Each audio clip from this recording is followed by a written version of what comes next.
Call the meeting to order. We'll begin with the Pledge of Allegiance. I invite you to join us. I pledge allegiance to the flag of the United States of America and to the republic for which it stands, one nation, under God, indivisible, with liberty and justice for all. Thank you. Roll call, please. Gehrig? Here. Grinberg? Here. Pepcorn? Here. Strand? Here. Mahoney? Here. We're going to have the movie State of the Cities in the regular agenda, so you get to see that. Did want to announce that Senator Hoeven announced today with the congressional delegation that the Corps awarded $100 million to the diversion project. So it's a huge step forward. That's the biggest amount we've ever received. And Dave, you were going to clap for that, right? It was.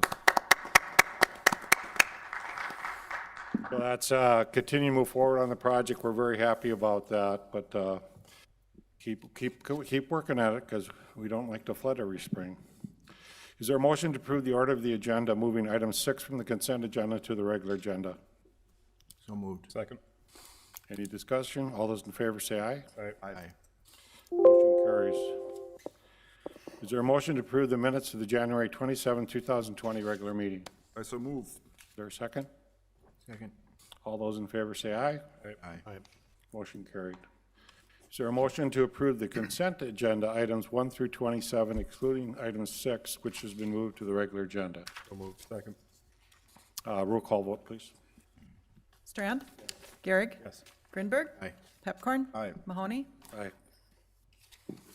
And I think the team's ready with the video.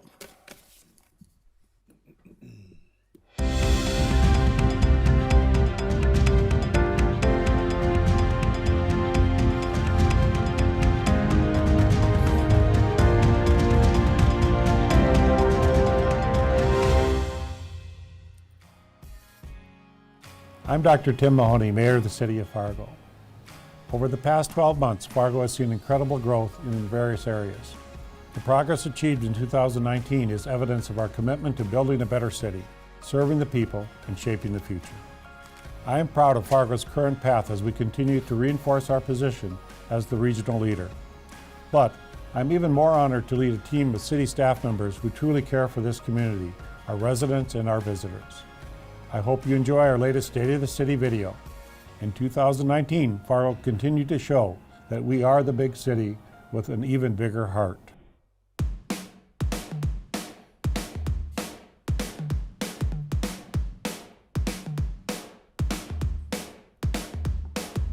2019 was a tremendous year for the city of Fargo. We witnessed incredible growth and the integration of new facilities and infrastructure to better serve our residents and visitors. The city completed a $110 million expansion of the water treatment plant, which helps Fargo to meet the growing demand of supplying top quality water to the residents, including those in surrounding communities. The upgraded facility further enhances the original treatment plant and provides the citizens with consistently high-quality water. We have been West Fargo's water supplier for 2 years already, and it has been a fantastic partnership we look forward to continuing. This wasn't the only improvement residents likely noticed around Fargo. An innovative new 2-lane roundabout was installed along Main Avenue as part of a 2-year reconstruction effort on that corridor. This roundabout allows traffic to flow faster through the roadway and eliminates the potential for many collisions. 52nd Avenue South was another major project completed in 2019. 3 arc cuts were installed. The new design eliminates several left turns onto 52nd Avenue, improving traffic flow in a safe and effective manner. Earlier this year, we unveiled the new state-of-the-art City Commission chambers in City Hall. This resource utilizes industry-leading technology to provide crystal clear audio and video for each public meeting we host. We're also live streaming via our social media platforms as well. The chambers also feature 8 4K cameras, meaning broadcast of the city meetings look just as crisp for viewers at home as those present at the meetings. We further collaborated with our westerly neighbors by integrating wastewater linkage with West Fargo. We're excited to continue exploring these mutual beneficial partnerships with other communities as a regional provider of services. Fargo Police opened the doors on its new home this year as well. This new facility centralizes the various divisions of the department in a unified police station. Instead of constructing a new facility, the city saved millions of dollars by renovating the existing building to meet the needs of its future-focused police department. This new facility allows for easier communication communication and collaboration in the police department. This heated facility keeps the vehicles ice-free and also allows in-car computers to boot up immediately. In the past, cold temperatures have shut down said computers for up to an hour. We are excited to see how this commitment to public safety will continue to ensure the safety of our residents and visitors.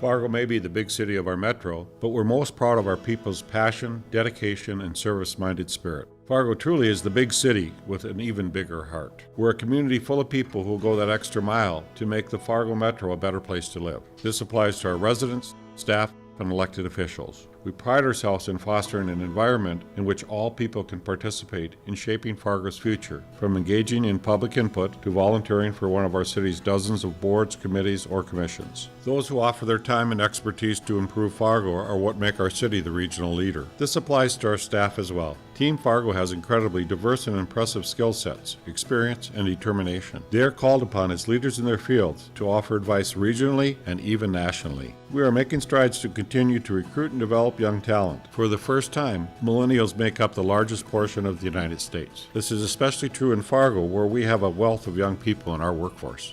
The city is actively highlighting the great work of many of our behind-the-scenes team members who do fantastic work through our We Work For You campaign. This campaign gives residents an inside look at how our staff works together to deliver award-winning services every day for you. When we ask the members of Team Fargo why they love their jobs, there are several recurring themes. One of the greatest is hearing about how they enjoy being able to help our residents and visitors. We are here to improve the quality of life for our people. That happens in many different ways. We opened the first phase of the Fargo Civic Plaza this year, which marked the return of the Sodbuster sculpture and an enrichment of our public art ecosystem. The space was designed to provide a modern and practical use for the area between the main library and the Civic Center.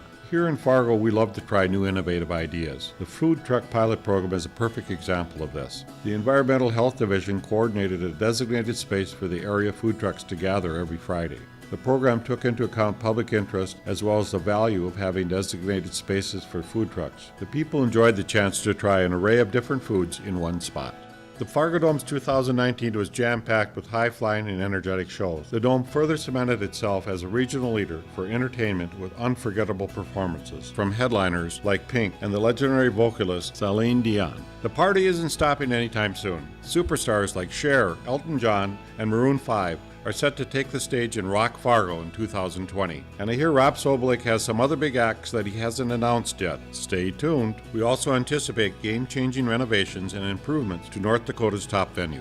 The area community showed what it's made of this past spring when we were faced with the prospect of a daunting flood. It was incredible to see the amazing response from residents of all backgrounds, from the experienced sandbagger to the first-time flood fighter. Thousands of volunteers helped produce 400,000 sandbags, which thankfully weren't needed as we experienced a perfect spring melt with little precipitation. The response from the community was truly humbling to see and further evidence that we're an area full of caring, compassionate people. Of course, this attitude extends to our neighbors as well. When Jamestown was faced with a rare fall flood, our unused sandbags came in handy as we shared 40,000 of our extra bags. As a regional leader, we felt it was important for Fargo to take action and be a good neighbor. In an effort to address workforce challenges, the Transit Department established MAT bus service to the industrial park. The new industrial route eliminates a potential barrier for up to 19,000 employees in the park by providing consistent, reliable transportation. This also aids the development of a dependable workforce for the employers in the industrial park. It is important to listen when people ask for something. As you may have noticed, there's a little bit of snow out there already this winter. Our snowplow operators work around the clock to keep the streets clear of falling snowfall. Tens of thousands of truckloads full of snow have been hauled away from the city streets in 2019. That's not the only issue residents brought to our attention and we acted on. The city has worked for more than a year using resident and stakeholder input to develop a fair strategy to pay for one of our most valuable investments, our infrastructure.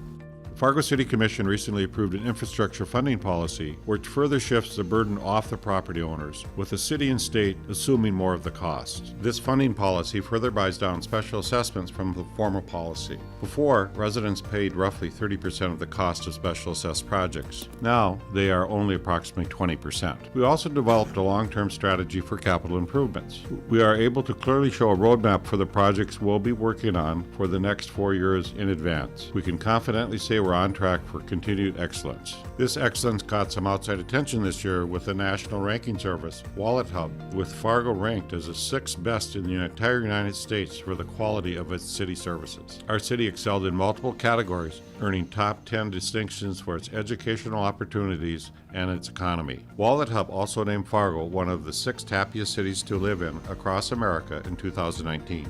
It was just announced that ZipRecruiter selected Fargo as the #1 city nationwide for the hottest job market. We've got the buzz, and we're going to keep it rolling. Now, more than ever, I can unequivocally say that the state of the city is strong in Fargo, and by working together, the best is yet to come for the city of Farmore.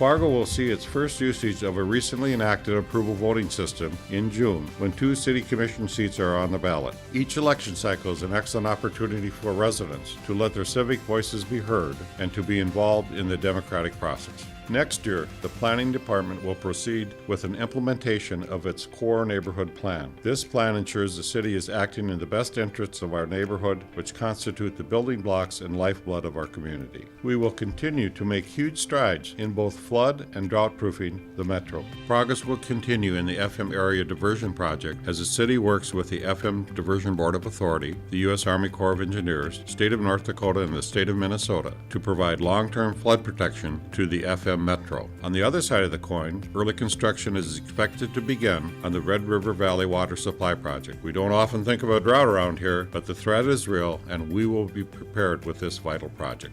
In 2020, we will continue building a city where all people feel safe and welcome. We're proactively developing a safer downtown by focusing on increasing our police presence in high-density areas. To support this, the 2020 city budget has funds for 4 additional street-level officers to patrol Fargo. The City of Fargo is working to conduct a diagnostic study of the Fargo Land Development Code. This will provide in-depth assessment of the quality and effectiveness of the city's development codes. We will also identify opportunities to improve and develop a smarter, more effective city. We celebrated the opening of the Fargo Civic Plaza Phase 1 this year, but that was only the beginning. Phase 2 is being planned, and the possibilities are profound. I'm looking forward to the residents of Fargo having a shared space they can utilize for public gatherings, concerts, and community building activities. It is exciting to envision an activated green space connecting our new City Hall, the main library, and the Civic Center. It could be Fargo Central Park. I would also like all of you to envision what is possible. With proper fundraising, Fargo could be the hometown of an incredible performing arts center, such as the one seen in Milwaukee and Salt Lake City. This is a big project, and we need big partnerships to make this a reality. Help us grow. I would like to conclude by thanking all the incredible members of Team Fargo, as well as the residents. You are all what makes Fargo a shining example of excellence. Efficient but compassionate, effective but friendly. Fargo is the big city with an even bigger heart.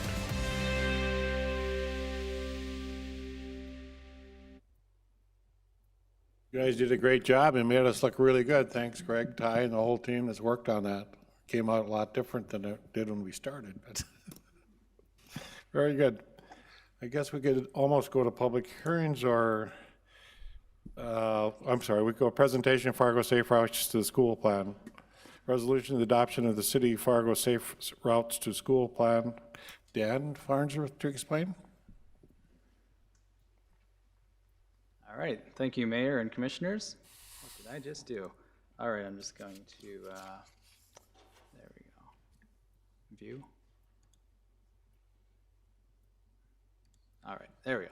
All right, well, thank you again for allowing us a few minutes to just present the Fargo Safe Routes to School plan to you. It's a plan that MetroCog, and I'll just do a quick introduction with Dan Farnsworth with Fargo Moorhead MetroCog, and then Anna Pierce with Fargo Moorhead MetroCog. We've been working together on this plan, and we also had a consulting team help us with this. We started this plan a year ago, and we're happy to present our final product here to you. So we'll just go over a quick overview of the project, and then we'll go over the plan objectives and the process of the project and coordination with the different entities involved, the City of Fargo, Fargo Public Schools, and even West Fargo Public Schools. And then we'll finish with the implementation of this study and the best ways to implement it. So why is Safe Routes to School important? Well, you can see up there on the screen that about 50 years ago or so, 48% of students biked and walked to school. And that number has significantly dropped in the past few decades. It's gone up a little bit, but nevertheless, a lot of students just aren't getting the opportunity. You have more parents who are driving their students to school, which increases the traffic around the school, which then raises concerns about other students walking and biking to school, therefore less students walk and bike to school. So it's a cycle where you just have less students biking and walking to school. It's really beneficial to have students biking and walking to school, and just some examples would be that students arrive to school alert and focused. It provides, it's better for their health, and also demonstrates better test scores. It's been proven to show better test scores and performance in school. This study did incorporate the 6 E's of safe routes to school. That would be education, encouragement, engineering, enforcement, evaluation, and then equity. I think for the purposes of the city of Fargo, probably the main focus would be the engineering side of things. So the infrastructure, how can you make the infrastructure safer for students to bike and walk to school? With that, I'll hand it off to Anna Pierce. Hi, so Dan gave an overview of what Safe Routes to School is on a national level, but I'm going to talk a little bit more specifically about this plan. So for this plan, we identified 4 major outcomes or goals. We wanted to increase the health and physical activity of students in the city of Fargo, provide educational resources. We also wanted to increase the safety of students as well as the percent of students that walk and bike to school. To do this, we established 3 major deliverables. Identifiable safe routes to school maps for each of the schools involved, as well as a prioritized list of projects, policies, and educational programs that can be implemented at a school, district level, or at the city of Fargo level. We also established a strategy for integrating safe routes to school into decision-making processes for the selection of new school sites, as well as school expansions. So on the screen, you can see there were 31 schools involved in the project. Elementary, middle, alternative schools, as well as private schools.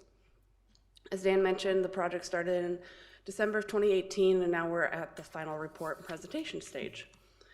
We had a number of stakeholders and parties involved. We also held 4 public input meetings, 1 at each of the middle schools in the project.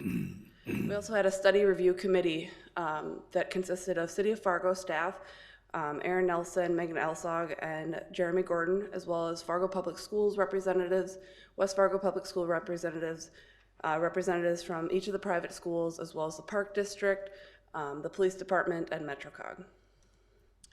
We also conducted 3 different types of surveys. This got at the administrative surveys. They were completed by each administrator at each school. We also received over 1,400 surveys from parents or caregivers, as well as 495 classroom surveys were conducted by parents, or not by parents, but by teachers. This was anonymous surveys of the students on how they arrive or they leave the school grounds. What we found is that students and parents had a very consistent thought process on walking and biking to school, but the parents and caregivers really identified 3 major challenges, which are really infrastructure related. Specifically, safety of crossings and intersections was their #1 concern. The amount of traffic along routes, as well as the speed of the traffic along routes. And these are all things that the city of Fargo, through infrastructure improvements, can actually help change. We also conducted field investigations at each of the 31 schools at their arrival and dismissals. And we also conducted a neighborhood walk assessment as well. This was over over 4 weeks in April and May of 2019. During those investigations, we identified some positives and negatives. Some of the positive things we saw were the raised crosswalks, such as that Ed Clap in the upper right corner there, or wide and separated sidewalks. We also saw a lot of a couple hawk signals also involved, so good pedestrian infrastructure. We also identified some challenges within the city. Some inconsistencies in crosswalk markings, like on the left, some faded walks or an unmarked crosswalks altogether. What we saw and really liked were high visibility crosswalks, which the city is looking to implement across the city. There was also challenges in that school speed zone signage was inconsistent at each school. Sometimes it would say when flashing and there'd be a rapid flashing beacon adjacent, or it'd say when students are present, which are hard to enforce one way or another. Additionally, the plan identifies coordination as really key in an ongoing effort between the school districts as well as the city. This is to increase maintenance for snow removal, as well as to discuss design of school campuses, as well as where sites should be located for planning purposes. And overall, this will reduce the cost to citizens, the district, and the city, which makes everyone happier in general. The schools listed or shown here, this is just an example of the comparison. So on the left, you have Clara Barton Elementary, and on the right, you have Centennial Elementary. You can very easily see the difference in the composition of the siting of the schools. Clara Barton is surrounded by local roadways, a lot more dense development, and actually 35% of students actually walk or bike to school to Clara Barton. Versus at Centennial, you can see there are arterial roadways that line the adjacent property of the school, as well as a drain, and the density development is significantly less. There's only about 9% of students that walk or bike to school. So you can tell that by the development pattern, the school campus design, it really can increase or decrease the amount of students that want to walk or bike to school. So with that, I will hand it over to Dan for implementation. All right, well, thank you.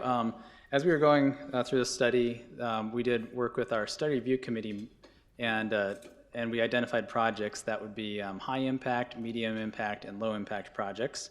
And those were identified through prioritizing different factors. So safety was obviously the number one factor that was prioritized to rank the projects at the highest level. And so within the safety, there's different categories like gaps in infrastructure, and that was the top of the safety category, and so on. And then also, you can see those other 5 categories there as part of our ranking system too, and that was all used to develop the impacts for our implementation. Now, we did talk with our study review committee members, especially those from the city of Fargo staff, and it'd be most efficient, sounds like it'd be most efficient use of tax dollars and implementation if projects were lumped together. So say if there was a bunch of signing and striping projects that could be done as part of Safe Routes to School, that would make the most sense versus just doing one school at a time. And then curb and gutter work, whether that be some of the recommended median safety islands, curb extensions, things like that for traffic calming.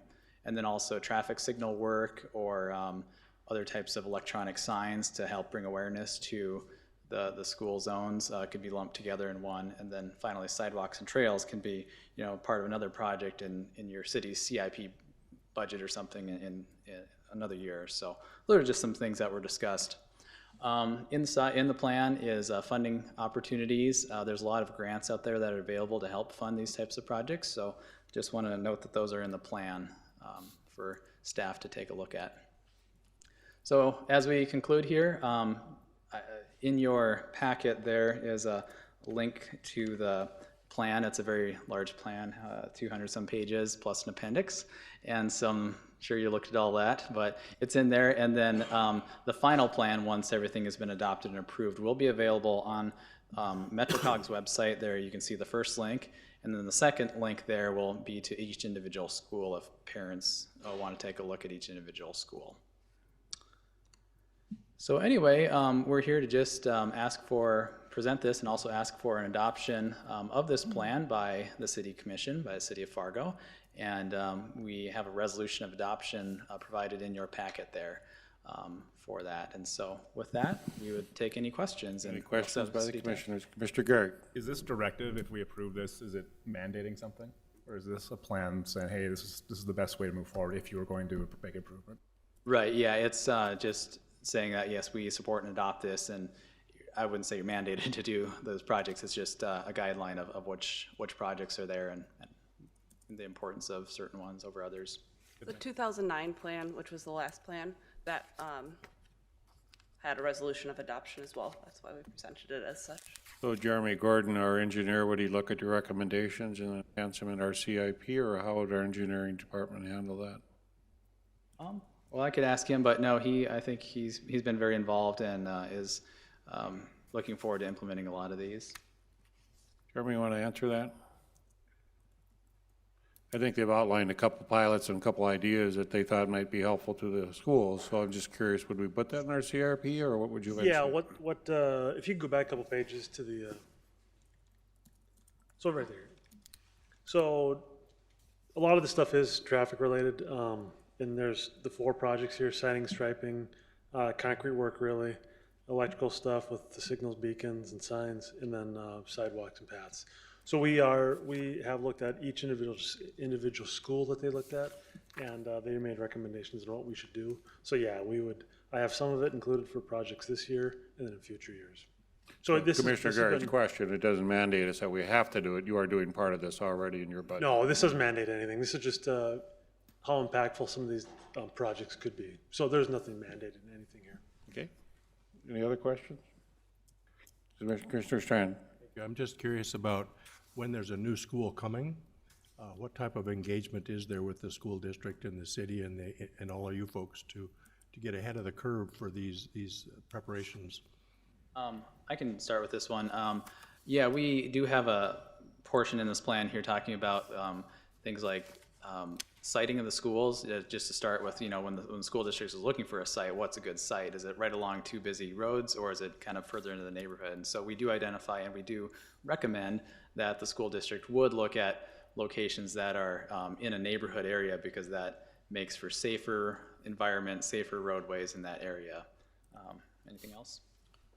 We also have already presented to the city, or we're here now, to West Fargo Public Schools as well as Fargo Public Schools, and they've been very receptive to having those ongoing conversations with the planning department and the engineering department to make sure that those conversations continue, so that these types of projects can be implemented where they should be. Very good. Can I have a motion? I so move. Is there a second? I'll second. Any other discussion? Roll call vote, please. Strand, Yes. Pepcorn, Aye. Garrick, Yes. Grinberg, Aye. Mahoney. Aye. Thank you very much. Thank you. We'll go to public hearings. I have a continuance in item 1, continue to 2/24/20, an alley vacation in an alley. Can I have a motion, please? So moved. Is there a second? Second. Roll call vote. Grinberg. Aye. Garrick. Yes. Pepcorn. Aye. Strand. Yes. Mahoney. Aye. Item B, application filed by the Fargo New Horizons for a payment in lieu of taxes exemption for project located at 2525 Broadway North, which the applicant will use the operation of 97-unit low-income housing apartment project in partnership with the Fargo Housing and Redevelopment Authority. Jim Gilmore to explain. It had Ben Hushka down, but I guess. Yep, Ben's not in today, so I'll explain his project. The New Horizons is a building in North Fargo, immediately east of the Northport Shopping Center. It's been owned by the Fargo Housing Authority since it was constructed in 1973. It really serves very low-income people and people with disabilities. It's kind of unique in that way, in that many of the aspects of the building were designed for people with disabilities. As they best knew how in 1973. As a housing authority property, it's essentially a property of the city of Fargo. It's exempt from property taxes now. The housing authority has long voluntarily made a payment of 5% of their rents to the city to help with city services such as snowplows, police, and fire. There's a section in North Dakota Century Code as well as in your ordinances that provide for the housing authority to make these voluntary payments to cities for those services. As this building became 45 years old, it needed a lot of renovation. Money from the Department of Housing and Urban Development for public housing to maintain and rehab buildings is quite limited, and there really isn't enough money from HUD to make these renovations.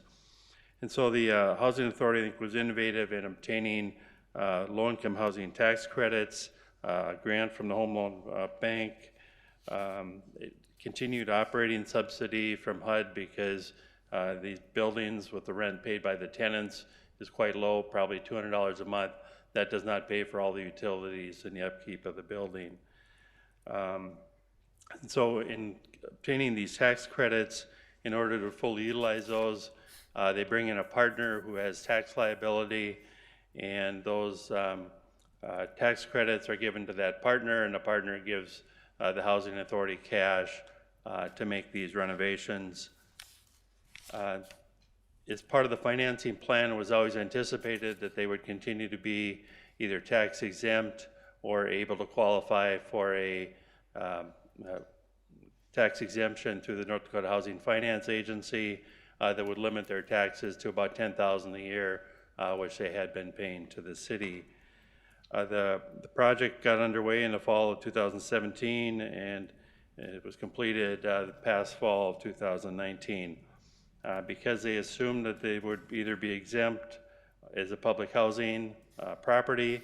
The housing authority still owns the land, however, through kind of a complicated lease structure, it's leased to this New Horizons LLC, so they are sort of a silent partner in this. The housing authority is still the general partner and operates the building. For the tenants, they really don't see any difference. They still qualify for the low-income rents. The management of the building is the same. In order to convert this though to permanent financing and permanently get the tax credits, they need this property tax exemption to keep their property taxes at about $10,000 a year, versus if this was on a market level, their taxes would be over $100,000 a year, and they would not be able to obtain the permanent financing they need to make this project work. So the recommendations tonight are, first of all, I should point out that we did have our financial consultant, PFM, review the application. I believe that's in your packet. That documents the fact that without this tax exemption, they would not be able to get this permanent loan that they need. The Fargo Tax Exempt Review Committee recommended approval of this tax exemption. As required by state law, we also consulted with the Cass County and Fargo schools. Both are opting to fully participate in the 15-year property tax exemption. At the end of 15 years, the kind of private partner will be taken out, and the property will be transferred back to the housing authority as public housing and continue to be exempt from property taxes at that point. Matt Pike from the Director of the Housing Authority is here. If you have any questions about the project and the long-term nature or other aspects of the Housing Authority, if you have any questions for me, we can go ahead and open the public hearing. Yes, Matt, do you want to make a statement, or are you okay? Okay, Commissioner Gary. So this property wasn't paying property taxes initially anyway, right? Correct. Due to this system, now they will be paying taxes that will then exempt and go to that. Right. Okay, cool. And this is a blighted property that this money is being used to renovate low-income housing, correct? Yeah, the low-income housing tax credits and the other grant are used to renovate that. The Housing Authority was the manager here. Any development fees were waived by the Housing Authority, and so there's this is an extremely difficult finance project. Sure. And if we don't partake in the payment in lieu of taxes, we might lose federal funding, HUD money, and those type of things to make this project continue? If they can't convert to permanent financing, the private partners could take the building back and turn it into market rate housing. And at this point, of the units in this building, all of them are low-income housing? Yes. Okay. So in my mind, this is the point of this type of tax break, is to help out the folks that need it, and it seems like an innovative way to do it, so it's good.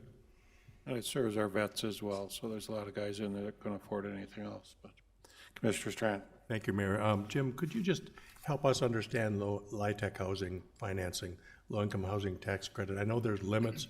It's population-based. Not everybody gets it, and it's an accomplishment to get this. But help us just see that, if you would, the picture, bigger picture of Sure.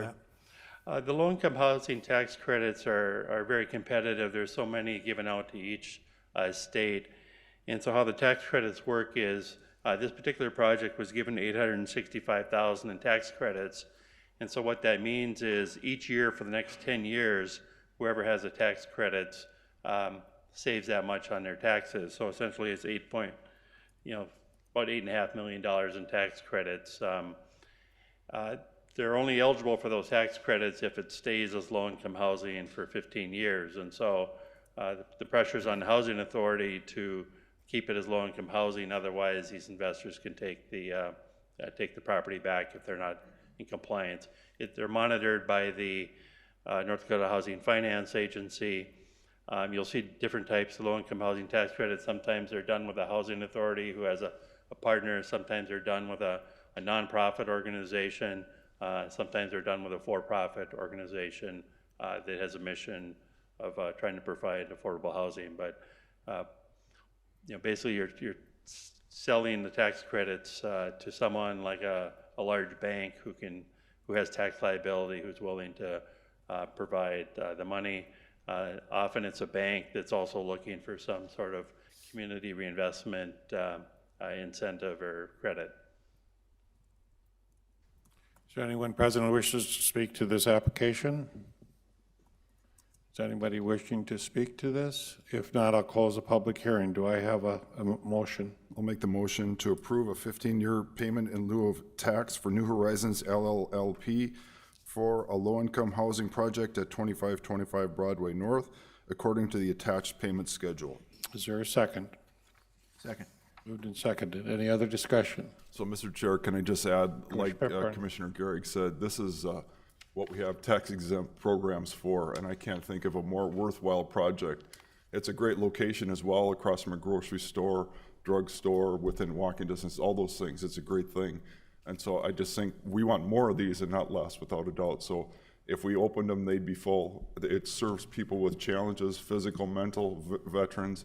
The thing that I can't believe is there's an interim Cass County Commissioner that voted against this. That is just stunning to me, and I think doesn't bode well. The good thing is his name's on the ballot in June, so I hope the voters remember that.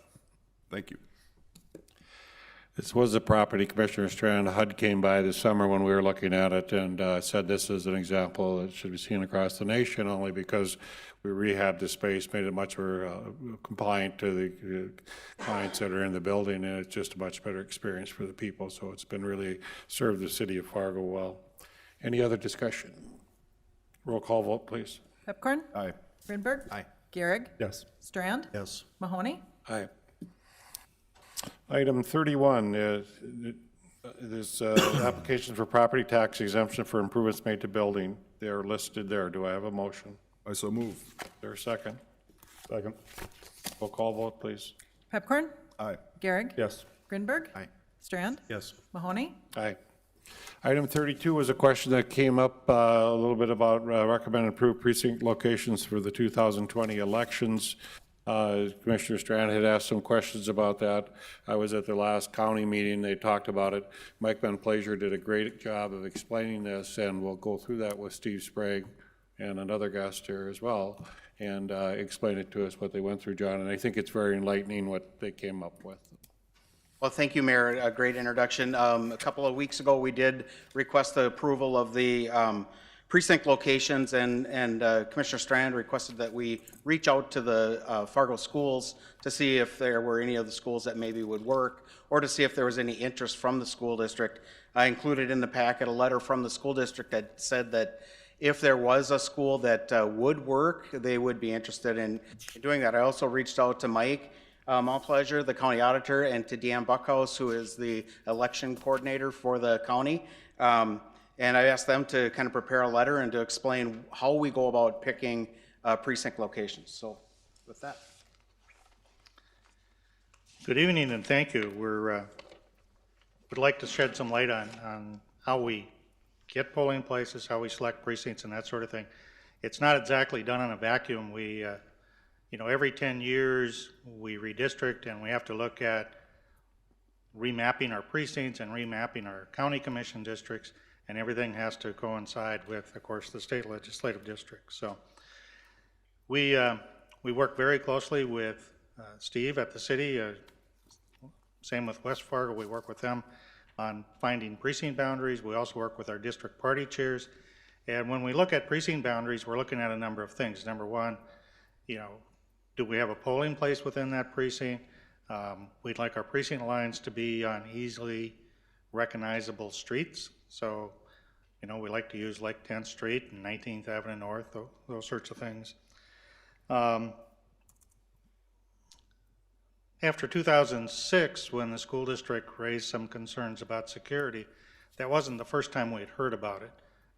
You know, we had been hearing about it from our election workers before that, who were very concerned about they really couldn't control kids and voters and the interaction between them, and it was getting to be too much for them to handle. So security is a big concern of ours. You know, prior to 2006, I think most school buildings were open during the day. Nowadays, they're closed. If you want to go and visit your kid at school, my understanding is you have to go to the office and get let in and that sort of thing.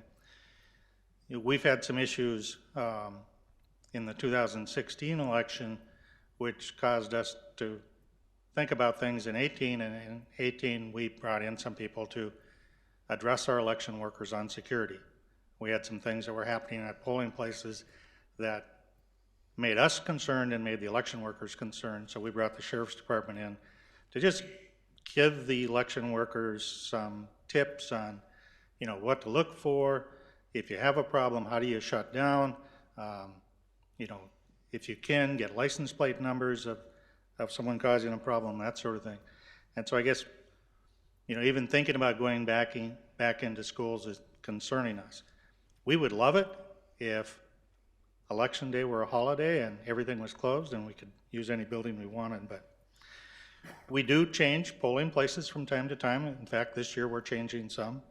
El Zagel, for instance, is undergoing remodeling, and so we had to look for a place in District 44, and we found the Broadway Junction. We visited with Brian Ehret, and we're going to use that this election cycle. Hopefully later we'll be able to go back to El Zagel for the 2022 cycle. The building that we used, for instance, in 4602, last election cycle, is now for sale. We moved to that building because of a concern of security at the building we were in, because they also had a daycare. They really didn't want the voting public in there at that time, and now we're going back to that building because they no longer have a daycare. So 2702, we made a change that we were at Edgewood Vista last time. That was our first year of using that, and they wanted to try it, we wanted to try it. We thought, you know, it would work out pretty good. They felt it was too disruptive to their residents, and so this year that's being moved to Bethany on 42nd. So what do we look for when we look for a polling place? We need a big room. We need a room like this. We have a lot of equipment. We have a lot of people who come into the polling place. We'll have several thousand, usually on a day. Our voters are coming about the same time that kids are coming to school and same time kids are leaving school. So, you know, we've got that early morning, late afternoon type of rushes. We look for places with at least 50 parking spots because, you know, we need to have voters be able to park and get in, which is another detriment at the schools because elementary schools have parking for staff, high schools have parking for teachers and students who drive. So the other thing we have to look for, you probably don't think about this, but you know, we thought a perfect polling place when we went in and we looked at it and everything. There was only like 2 plug-ins. We have a lot of equipment now that we have to plug in. The other thing we look at is it easy to get in and out of, just traffic-wise, and that's where district party chairs really kind of shine, is they'll point out, well, that's a great polling place, but you can't get out of there after 5 o'clock. Traffic's too heavy, so. What's in the future? This year, the state has purchased a lot of equipment. One of the pieces of equipment we purchased was an express vote.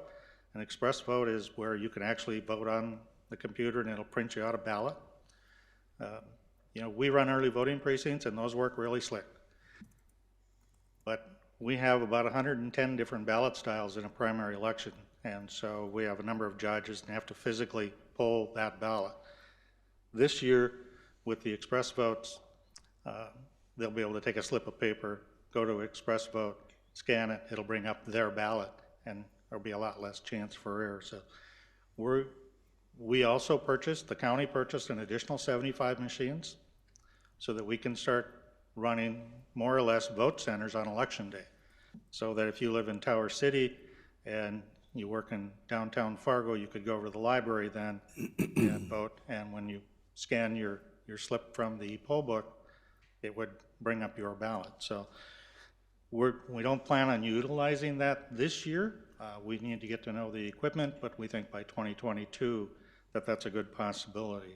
So, any questions? Any questions of the commissioners? Very good explanation. Thank you, Commissioner Strand. Thank you, Mayor. I appreciate hearing from you, Mike, and of course, you and I have had this discussion before when I was on the school board, and the school board was voting to invite polling places back into schools, and there were some misunderstandings about the letter from Lowell Wolf some years back. The school board seemed to think that wasn't their position. Could you help us understand what that was all about? I wasn't there then. The letter we received, and I still have it at the county, basically said we would like you to look for other polling places, and this was just following the 2006 general election. And, you know, they agreed to work with us, but really their intent was, from the letter, was that we quit using schools as a polling place. And we do use 2 schools for polling places, not in Fargo. An example is we use Westside Elementary in West Fargo. But there we have a separate gym, we have a separate parking lot. The students and the voters don't come in contact. The gym is way off to the west side, and that works very well for us. We also use one at, Cass Valley North? Northern Cass. Northern Cass. There's nothing else out there. There's nothing else out there. It's out on Highway 26. It's between all of the towns. And, you know, when we combined that school district a number of years ago to get everybody to buy into it, we built the school in the middle of all those towns. Well, now we have the polling place in the middle of all those towns, and they all go to that same polling place. And if I might, I'm sorry. Even that, we have, you know, they provide us with a rather large hallway outside of their gymnasium where the voters can come into that hallway, do what they need to do, and go out without, you know, really having to interact or cross paths with the students. So it works very well. Thank you, Mayor. And it's my understanding the school board, after that letter from Lowell Wolf, that they corrected their position with the county and made it clearer that they in fact wanted polls in schools? I guess I never got that message. The school board had voted to that effect, to my knowledge. Yeah, I guess I never got that message, but the arrangement that we have right now works very well. We have very good established polling places. And again, I just have this sense that the people would like voting in schools if it's at all possible. How did it work for the school districts, Fargo School District, when they had their 2 recent mill levy votes? And they had at least, I think, 6 or so polls in their own schools by their own choosing. Was that problematic, or? Well, they had security or you know, City of Fargo police at every school location, you know, to avoid the interaction between the voters and the students, which for us logistically in the number of precincts that we're looking at between Fargo, you know, and the City of Fargo would be pretty difficult. The other problem is they were going to attempt to have their staff carpool on election day. And I know I just looked around my office and thought, well, could we carpool to the county? We live all over. And so that didn't work out very well. The parking lots were still utilized by the staff, and people had to kind of stop on the street and run in. So. And my last question is, there's not a single school in Fargo that the people could go to vote in that would fit your criteria? Well, I'm sure there is. For instance, one that comes to mind is Longfellow. I used to live up there. They have a separate gymnasium, a separate parking lot. You know, if they wanted to give up the gymnasium for that day and utilize that parking lot for voting, that would be fine. I guess we haven't been looking for polling places that much. The time to look at this would be after the next census, when the legislative boundaries are redistricted, where the precincts are all redrawn, and that's the time to do that again. Just for clarification, we're voting tonight. You're already set for the June election and the election in November. The time, if Commissioner Strand and the school board wanted to change it, would be next election cycle. It would be 2022. Actually, you have till April 6th to change that. The 60-day deadline before the filing. Well, I think that they're doing is they're asking for But that's the deadline, the permission statute, tonight, to my so- knowledge. We're really under a timeline because we have a lot of things that have to go into place before we can, when we change a polling site, it's not simply, well, we put a different dot on the map. We have to go out and survey the site. We have to make sure that we have adequate room. We have to make sure that we have adequate parking. Our IT staff has to go out and survey the area to make sure we got adequate cell signals, because all of our equipment, all of our e-poll books now have to be connected to the courthouse and the state by cell service. So it's a lot of work. Political parties are already planning their brochures, that sort of thing, and they have where people vote on them, so. And Mayor, I'll just leave my comments at this. I served 2 terms on the school board, and when I was on the board, my sense of the school board was they absolutely, if possible, wanted elections in schools. I saw them vote once to send that message to the county. They just voted again to send that message to the county. It's my understanding after the Lowell Wolf letter came out in 2006, the school board voted to overturn that letter because in their opinion, it didn't reflect their views. But that said, this isn't a hill to die on. I'll just leave it at this. If there are opportunities to have school voting and to have kids see voting in their schools, I think it's great. I think it's a great civics lesson and message for kids. And I'm not opposed to churches, but I have qualms about going to voting in churches. There's not everybody's Christian. Not everybody's in those churches. Not everybody's even comfortable going to churches. So I'll just leave it at that. I know your work is what it is, but I, for one, would prefer to have some schools. Mayor, if I could, just a little bit of a response on that. We offer ample opportunity for people to vote without going to a church if that's their polling place. Absolutely. We have absentee voting that's available for 40 days before the election. We also have early voting precincts. In the June primary, for instance, we'll have 3 early voting precincts that'll be open an entire week, Monday through Friday. In the fall, we'll have 4 early voting precincts. I think 2 of those will be open on Saturday this year in November. So we do offer an awful lot of opportunity for people to cast their vote. And I join you. I think it should be a holiday, and we should all have election day to vote. But Mike, wouldn't you say across the nation, some people are moving away from the schools just because of the violence they've seen in some of the schools? I've seen it both ways. In some states, the schools have asked that they have a state law that they can't be used. I think in other states are asking that they do use polling schools and polling places, so it really varies. But security is an issue. Have a motion. Mr. Chairman, I'd move Mr. Sprague's February 4th, 2020 precinct locations for the 2020 elections. Is there a second? Second. Any discussion? Roll call vote, please. Grinberg? Aye. Gehrig? Yes. Pepcorn? Aye. Strand? No. Mahoney? Aye. Item 33, bid award for utility building software. Steve Sprague again to explain. Well, thank you, Mayor. I'm hoping that next year that we make the highlight reel that you had at the beginning of the meeting tonight. So we've been busy in the auditor's office looking at new utility billing software. We started back in June, and I may get this a little bit out of sync here, but we started with an RFP process, and one of the things is, well, why would we want to switch? So our legacy system is more than 35 years old. We were trying to narrow that down, and at times we thought we were up to 40 years old.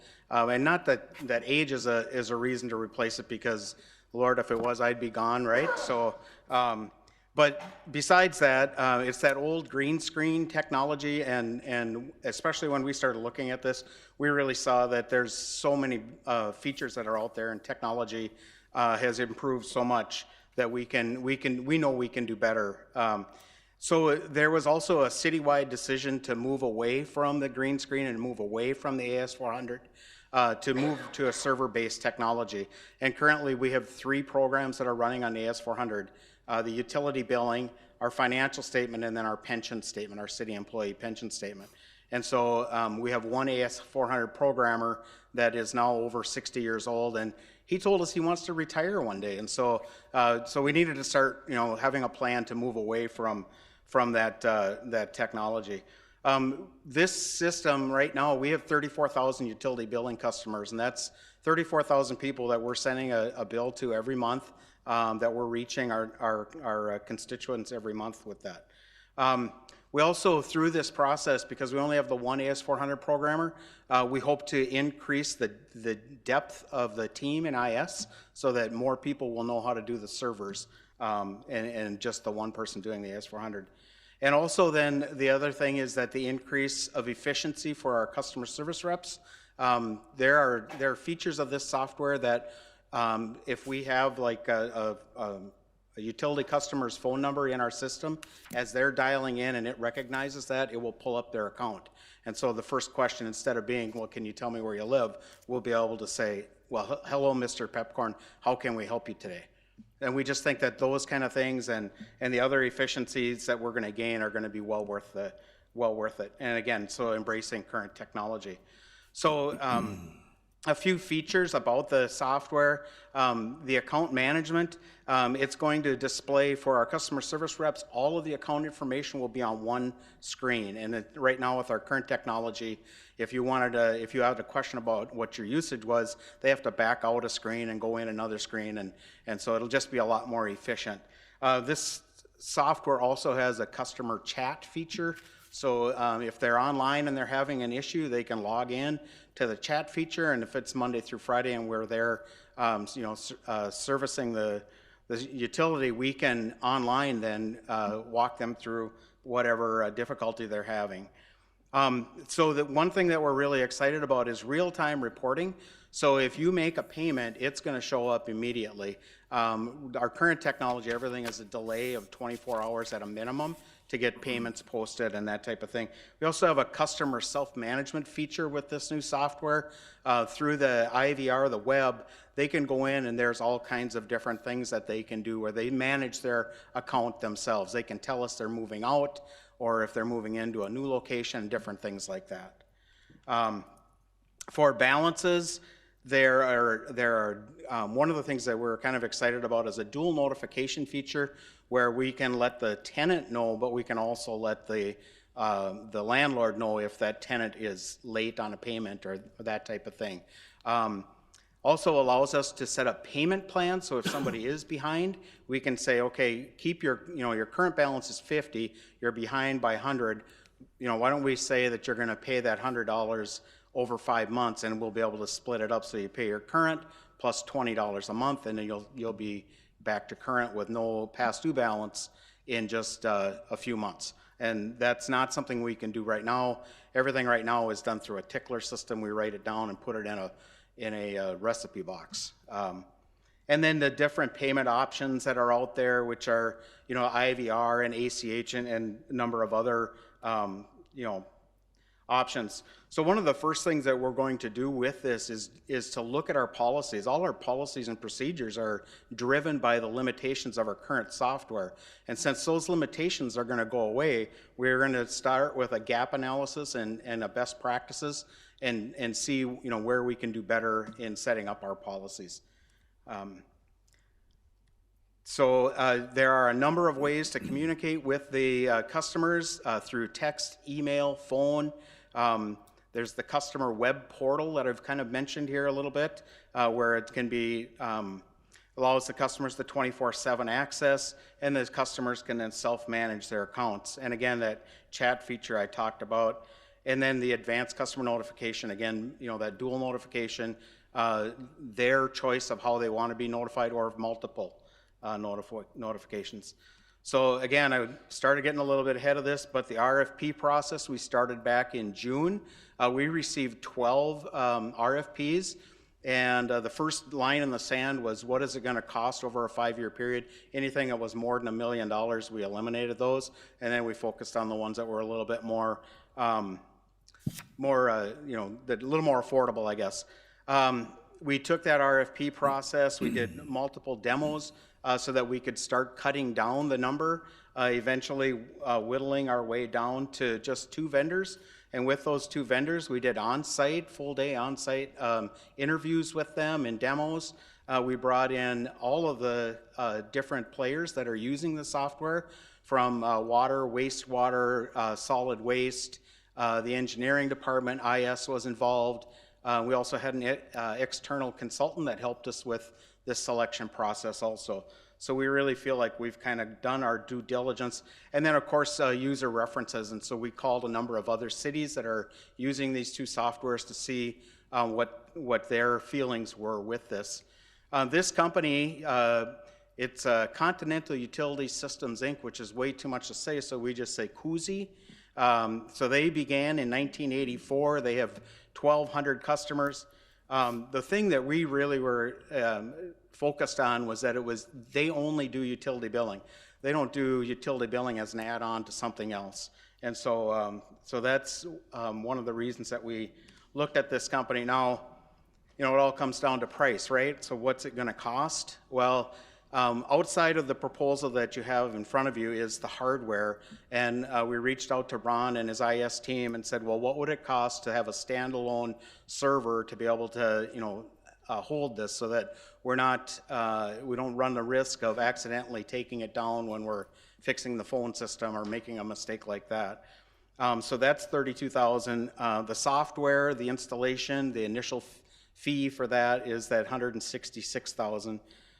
The annual cost of this is around $84,000. The price is based on the number of accounts that we have, and so we grow every year by about 1,000 to 1,500 accounts, and so that annual amount is going to grow as the city grows. So one of the questions I had just before the meeting was, is this in the budget? And yes, it is. Kent said he put $500,000 in the budget. So one of the other things, and this is important to note, is that currently our IVR system, the fees are paid by the city. So if you go on the web and make a web payment using your credit, debit card, or e-check, or you call in and use the phone system, the city is paying those costs right now. And this last year we paid $225,000. Doing a little bit of research in that, over the last 5 years, we've spent just under $1 million in fees to let people use their credit cards and to pay that way. So the new system, the way it's set up is that the user pays the fees. And so we would have that savings of like $225,000 to go to those annual costs of $85,000 a year. What happens to those fees in the future then? The fees that we're currently paying? Yes. So the user that is using the web system would pay that fee. It's a $3 minimum, it's $2.95, or 3%. If your bill is over $100, it'll be 3%. They pay that with their credit card payment then? Correct. And it will notify them on the, as they're getting ready to make the payment, it'll say there's a $3 fee or 3% fee. Mr. Chair, so one thing I want you to point out, Steve, is that if people don't want to use their credit card or don't want to pay the fee, they still will have that option. Can you talk a little bit about that? Yeah, so we wanted to make sure that there's still a free way for people to pay, and so we kind of we're brainstorming a little bit about what our options are. Obviously, in person, using cash, check, whatever. That we have a drop box, so it's 24/7 access, where they can drop their check in the mail. They can mail their check in as a payment. We do have, a lot of customers use the bank initiative, so they're on their bank's website and they say, I want to pay the city of Fargo, and so the bank basically cuts a check, and then that comes into us as a one file that we just download.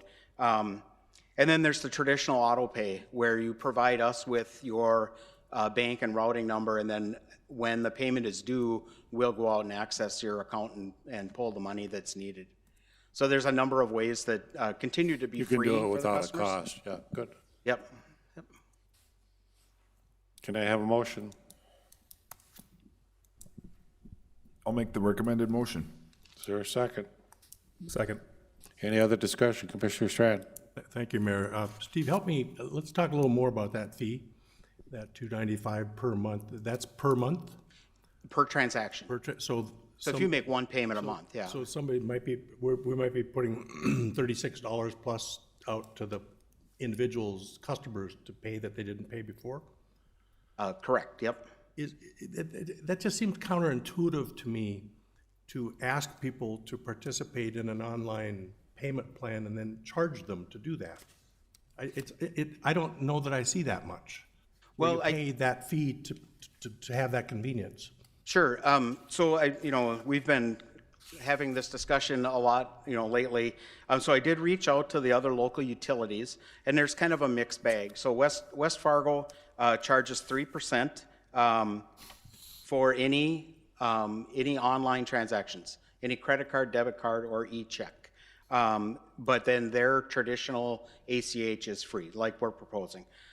Moorhead Public Service has it's $2.95, so it's pretty much the same. And that's the same too, where it's anything that you're using the credit card for, you pay that additional fee. And again, they have the traditional ACH where you provide your bank and routing number to them, and then they'll debit it, and that's free. The two Cass County Electric and Cass Rural Water Users Districts are both member-owned, and so they acknowledge that there is a fee, but they have chosen to pick it up because it's for their members. And then XL does have a way that you can make a payment that we don't. But I also know, if you look, you think of going to the theater, and if you want to reserve your seat, it's $11 for the show, and then $2 to pick your seat, or to be able to do it online and have that seat reserved, rather than going to the theater. So you can still do it without the fee, but if you want to do it online, I think more and more we're seeing where people are passing that fee along. So if you don't pay with a credit card, there's no fee, There's no John, fee but with you no could credit card. you can do your credit or cash. You could do a check or cash, but the credit cards are really where this comes in, right? We're just the fee that we're charged by the credit card company. We're saying if you want to use that. So just so you have an idea, we currently have 12,000 customers that are using this. So there's 12,000 people that are putting it on so that they can get points, so they can maybe take a trip later or something like that. So about a third of our customers, and so 2/3 of the customers are paying that $250,000 a year so that the other people can earn points. It's one way to look at it. Any other discussion? We may have to have some education out there so people understand. Yeah, and we've been having a lot of communication with Greg and his staff to make sure that. And so the rollout, the timing on this, we're looking at a 10-month probably time. So it'll be the end of the year before we are ready to do the conversion and to start using the new system. November, December, something like that. A lot of work ahead of us. Yep. Roll call vote. Pepcorn? Aye. Gehrig? Yes. Grinberg? Aye. Strand? Yes. Mahoney? Aye. Item 34, receive and file Performing Arts Task Force final report and discussion for next steps of the project. Mike Redinger to explain. Thank you, Commissioners. Good evening, and I'm going to introduce Rob Remark. Rob is from JLG Architects. The City of Fargo engaged JLG throughout the Performing Arts Task Force work to try help us refresh our feasibility analysis from 2015. And so Rob's going to provide a few slides tonight, walk you through what the task force discussed as it relates to market studies, stakeholder analysis, et cetera. And then we'll take some questions at the end and talk about next steps. But a bound booklet is in front of you this evening. We'll also put this up on our website so that the public can also download this copy and also follow along. So Rob Remark. Thank you, Mr. Redlinger. Thank you, Mayor and Commission. My pleasure tonight to be able to just do a quick recap on the work that the task force has completed over the last year. So again, I'm here speaking on behalf of the Performing Arts Center task force as well. So to quickly highlight what some of the objectives were and to make clear on what the scope was, there was a 2015 study that was done for the Fargo Performing Center. Looks sort of like this. It was presented a number of times. And then some time passed, some great projects were completed, and the opportunity was to come back forward and to reevaluate to make sure that the viability and the feasibility of that report that was done at that time was still present and was still present for the community, and that it was something that made sense for the commission and for the community to continue to engage and to move forward. So a task force was created to do that.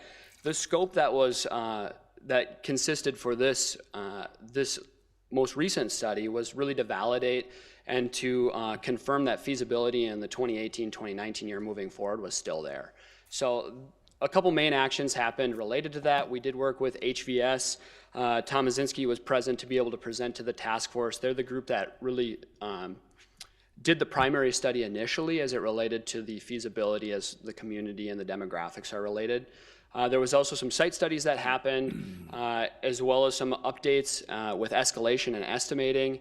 And then we've talked about a little bit about next steps, fundraising ideas, and some of the relationship between private funding, city commitment to that, what that could look like, and what some other facilities have done before us. So looking really quickly, I'm going to show a few slides that just are updated from the 2015 study and then to the 2019 sort of current time frame.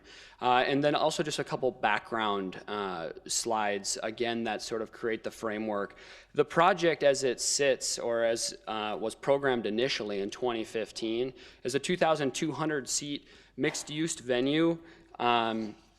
It's about 116,000 square feet is what was proposed. As part of this new update, we did not adjust that program or adjust the square footage. We used that same square footage and the same seating count, because otherwise it wouldn't really be apples to apples. It would have been different. So again, I'll reiterate that moving forward, that doesn't mean that the program needs to stay exactly the way that it is, or the square footage proposed or the cost shown need to stay what they've been articulated here in this update.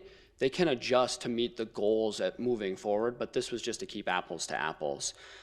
Real quick, some of the facilities in the area are represented on the slide here, and then some of the amenities or some of the different enhanced demands that were thought of for this 2,200 seat venue were concerts and entertainment, touring theater, symphony, opera, ballet and dance, local theater opportunities, assemblies, banquets and social. And really the thought is to create an indoor facility that hosted somewhere around the 2,000 to 2,500 seat capacity that wasn't currently fulfilled locally.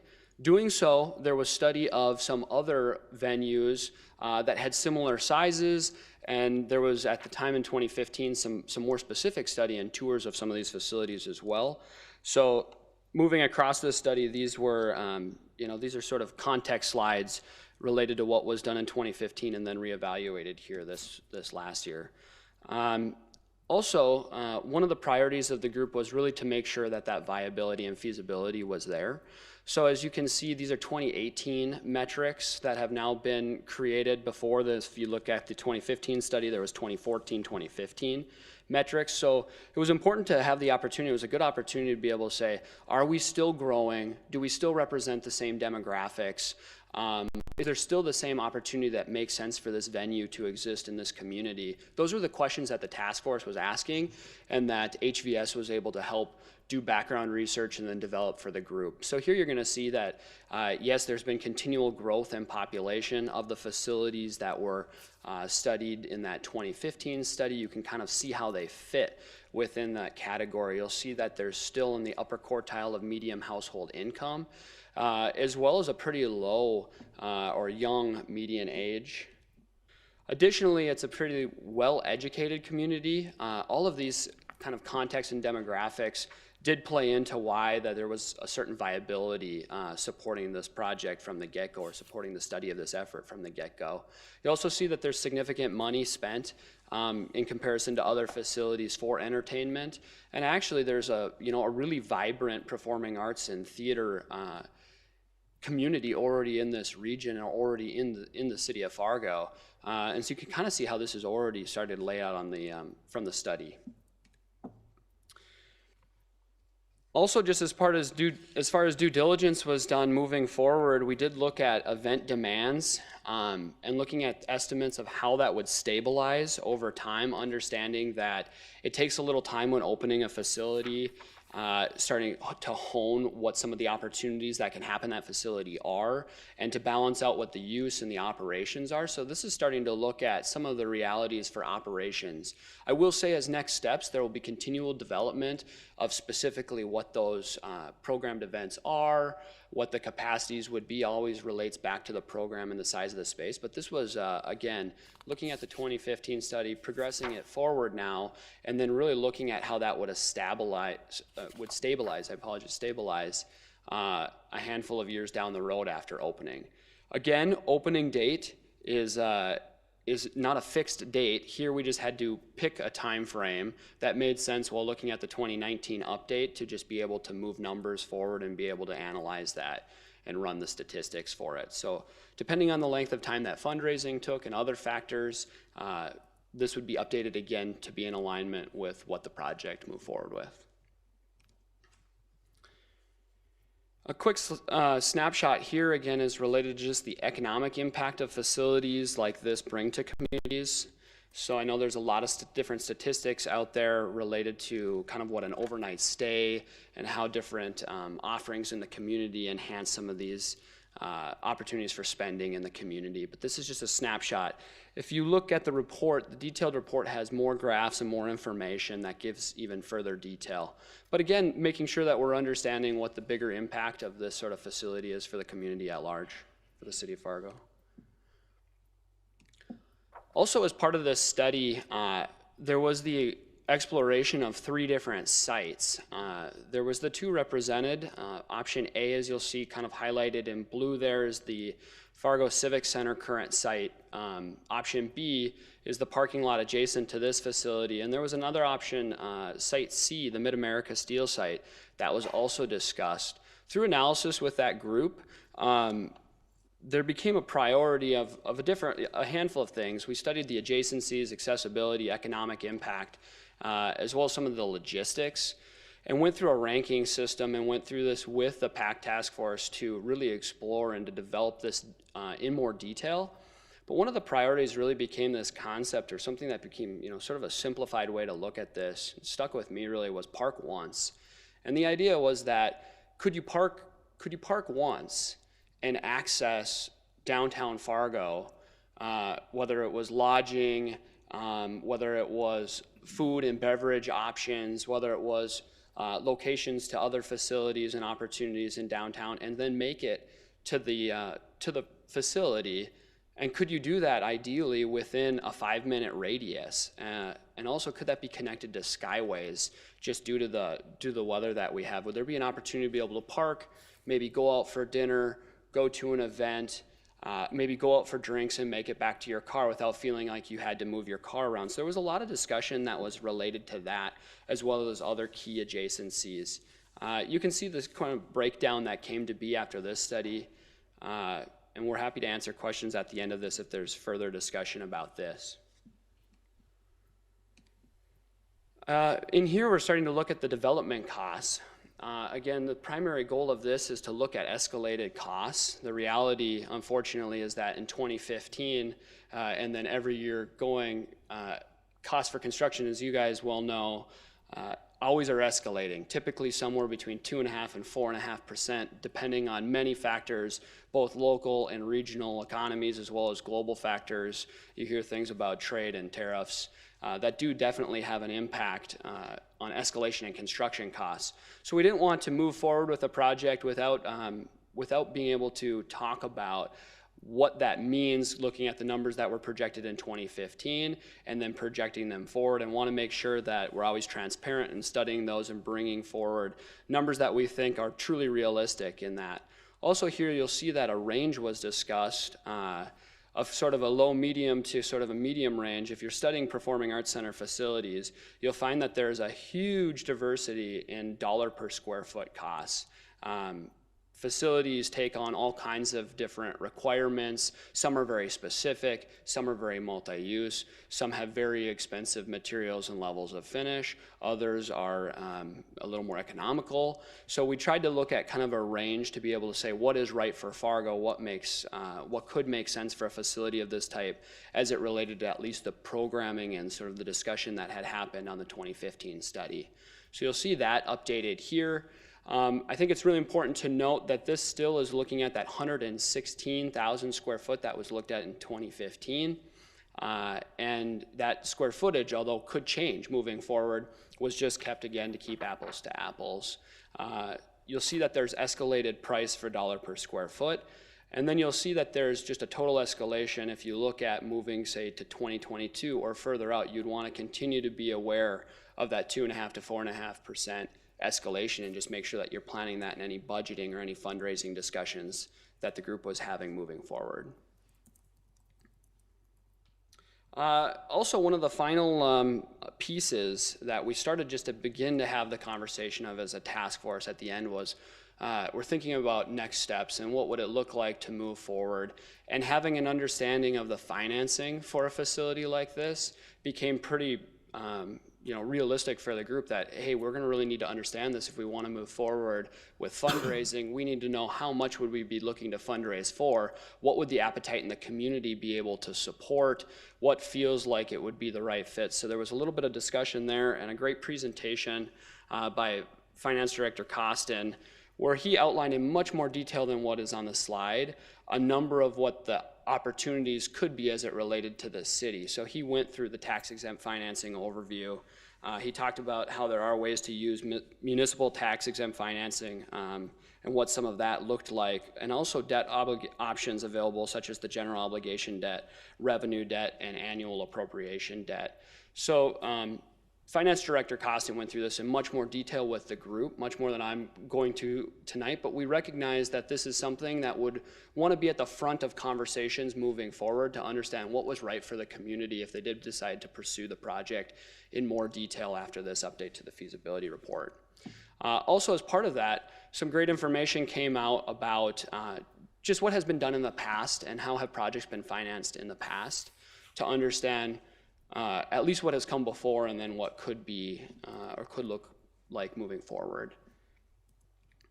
Lastly, HVS has helped also collect some statistics on what other facilities have done. So looking back at the list presented before, as well as some additional facilities, and we're always interested in garnering a little more case study information. So if there's facilities that you'd like to case study further, I guess that it's nice to know kind of what the size, what the cost was, and maybe how the financing came to be. And I think the real kind of eye-opening story that this group knew from the previous study as well, but the eye-opening story is really that it kind of takes effort from all kinds of different places to support a project of this size.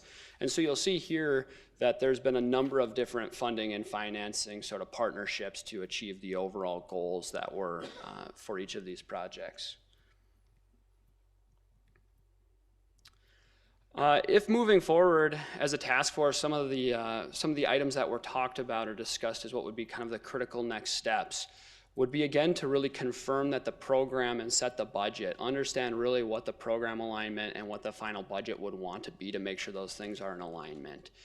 With that then allows you to have the more in-depth conversations about fundraising and what the city's contribution to the project could look like or would look like, so that when you go after fundraising and you commit to that effort, you're doing it with eyes open, which often leads to an initial fundraising study to understand the community better and what else they've been contributing to and what this would look like in said time frame. So you start to think about time frames in fundraising and the balance of funding. We also think that as part of that effort, there would probably be the need to have a small active sort of task force, really task force 2.0, to really understand what it would look like to bring in a balance of private fundraised money and commitments, and how would that be managed, and what would some milestones be that would then trigger other parts in the design effort. Lastly, I think a significant note here is that there was great conversations with General Manager Soblik of the Fargo Dome as far as the operational opportunities, and I think there's a lot more opportunity there for coordination and conversation about what is happening at that facility, what would happen at this facility, what are the management opportunities and areas for improved efficiency even that could improve some of what we've been able to study and look at thus far. With that, Mr. Redlinger. And that concludes the presentation tonight. We're happy to answer any questions and certainly talk about next steps. I think this slide really summarizes well where the task force left its work in the middle of 2019. And I just want to really echo and amplify a comment that Rob made. If we're going to talk about private fundraising, there really is the need, and I think the task force talked about this too, to identify professional services in this area. I will offer that I had a couple of conversations just with individuals in this space.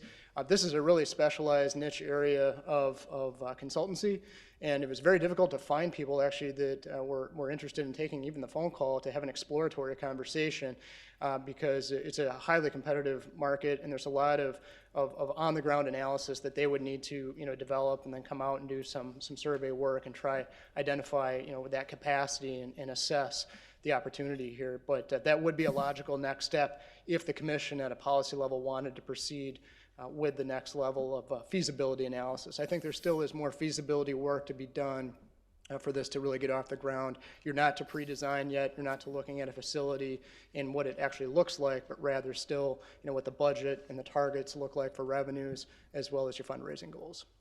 Very good. Commissioner Pipcorn.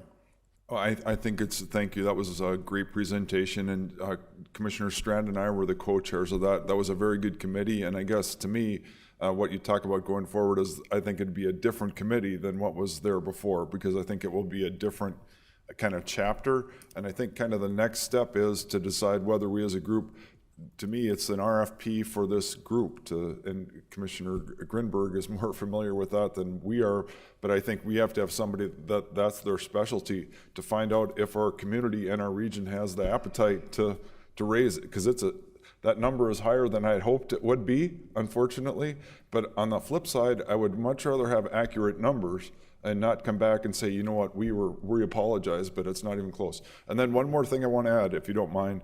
So if let's say that we decided to keep the current Civic Center the way it is, I do think at the same time we should look at what that needs, because that can't stay the same either if we decide to leave that. And there's some significant investment we're going to have to spend on that too. So to me, at the same time, that should be another issue that we look at. So that's the end of my comments, but I'm looking forward to everyone else's. Thank you. Commissioner Strand. Thank you, Mayor, and thank you, Commissioner Pepcorn. These numbers on face value look rather daunting, and yet if you're looking at how much we would have gotten just in 2015 versus 2022 for bang for the buck, or if you're looking at a 4.5% increase in costs annually. So it behooves us to move quickly to see if the community wants this, in my thinking, to find out if there's an appetite for that. And I think there is. And what I would plant as a seed in our thinking is we ask the public. I'm not opposed to, I know there's financing options that can allow you to go forward without a vote of the public. I'd rather move forward with a mandate of the public. And we don't have to necessarily have a specific design or a specific architecture plan, but we can ask the people, do you support the notion of us moving forward with your permission to embark upon this plan to develop and build and create a performing arts center? I think Fargo will say yes. And yet, that's a debatable thing. Do we vote now? Do we vote later? Or do we not have a vote? Personally, I'd prefer putting it out to the people and say, how do you feel about this? What would your thoughts be? And can we have your permission to move forward with this project and move that quicker than not? Commissioner Garrick. On page 15 here, the financial operations, did this change at all from the 15? Because it says in the notes, your diagram from the 15 feasibility analysis. Did this change? Was this updated? I don't believe so. I'd have to verify on that one and talk to HVS, but I can confirm. That's a big one, you know. Oh, no, absolutely. And that is definitely something that we've identified as the next steps. It's going to take another level of detail to really dig into the operations. That's something Mr. Sobolik has talked specifically about, to say there's some opportunities here, but there's some realities as well that we would really want to dig into if this is moving forward in that direction. Yeah, I mean, at $53 million, the building didn't make money. In fact, none of the buildings that were in the study made any money. It didn't matter what the cost was. And now we're 45% higher than what we assumed. That this number is definitely going to change then. There's different levels of how much we're going to lose every year, and that matters too. And being able to tell the public, you know, hey, this may be something we want to do and move forward with, but just be aware, it's not going to make money. None of them do. Right. So that's the honesty that you were talking about, that I appreciate. So I'll mirror what John said. This has to go to a vote. This is a huge sum of money. And if people want, you know, we can say, hey, up to a certain dollar amount, with the assumption that there is a private company or companies that will fund 50%. Let's move forward. I would be just on board with that. Now, I think that would have a lot more cohesion than we have a mandate then to do this, rather than say, well, we think people want it, so we should do it, and with a huge sum of money. So I'm with you. I would support going forward only if we tell people of Fargo now that if we find something we want to do, we're going to ask you before we pull the trigger. Commissioner Grunberg. Great discussion and great report. Thinking back when our last discussion we had over a year ago on this, I'm thinking it's kind of the cart before the horse, from what we've heard tonight. You know, certainly if we're going to fund a $75–80 million project, it's going to require somebody to pay the bonds. That's a vote of the people. There's just no doubt about that. But in my mind, the next step is to do a feasibility study on what the potential to raise in this community is. That's the first step. It isn't going out for a vote and asking people, you know, their thoughts. It's first figuring out what can we raise locally. And when we know that number, and if that's 10 million based on community, and private fundraisers know how to do this. And it's a sophisticated process. You can come back with a number based on this report and say, here's what the private sector will support. That will change on what scale we build. It could end up being a $40 million lower version of it, based on ability to construct.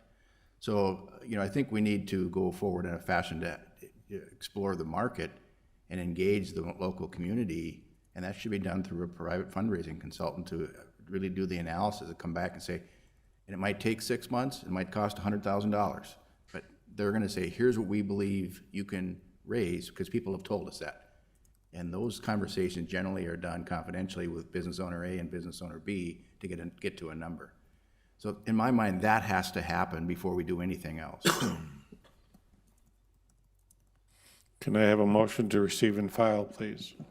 Mr. Chair, I think we should have more discussion first, because I think the other thing we'd like to know is, like, how much, Tony talked about the price, do we have a number that we are comfortable going ahead with?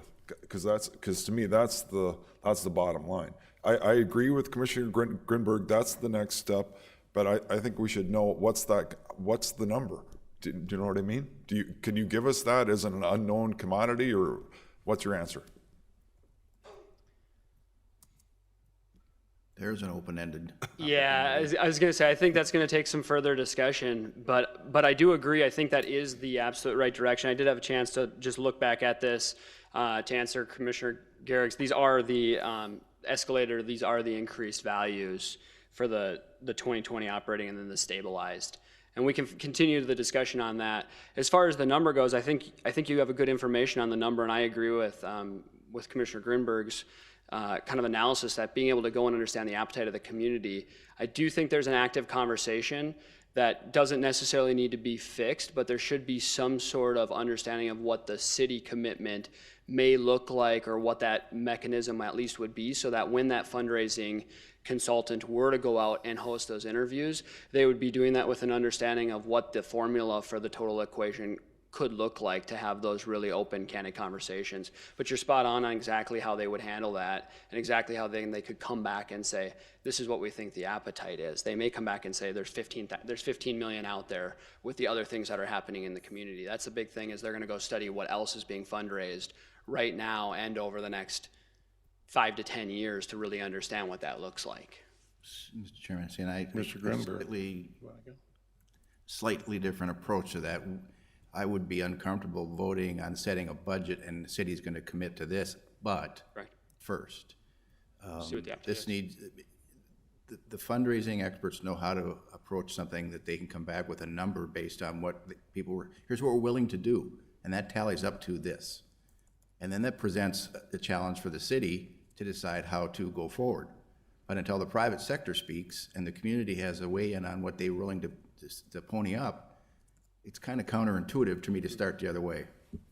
That's just me. You know, to that point, Commissioner Grinberg, I did have a good conversation with one of these fundraisers who really intimated that perspective, that's how he would approach the client, the city, and to try to get this good assessment of what else is going on. And it was interesting in these conversations when they heard about the level of higher education that we have here and the amount of projects that were underway. They said, wow, you got a lot of other priorities and demands on those private dollars. Yeah, we do. But we also need to assess, you know, how we fit into that, whether it's now, whether it's 3 years from now, et cetera, if we decide to continue down this path. And to that point, I think there are some people that would help fill that niche, just as you suggested, that could do that level of analysis with those confidential conversations. Confidentiality was a big part of it, and that was something that was pretty clear in those conversations. Yeah, Mr. Chairman, just to, you know, my last point, if this is done right, it could be huge for our community. If NDSU can raise $160 million for their recent campaign, with the right approach to this, it could come back, you could raise $40 million from the private sector, then what would we decide? I bet we wouldn't settle in at 75, we'd go, well, we can build something more for that.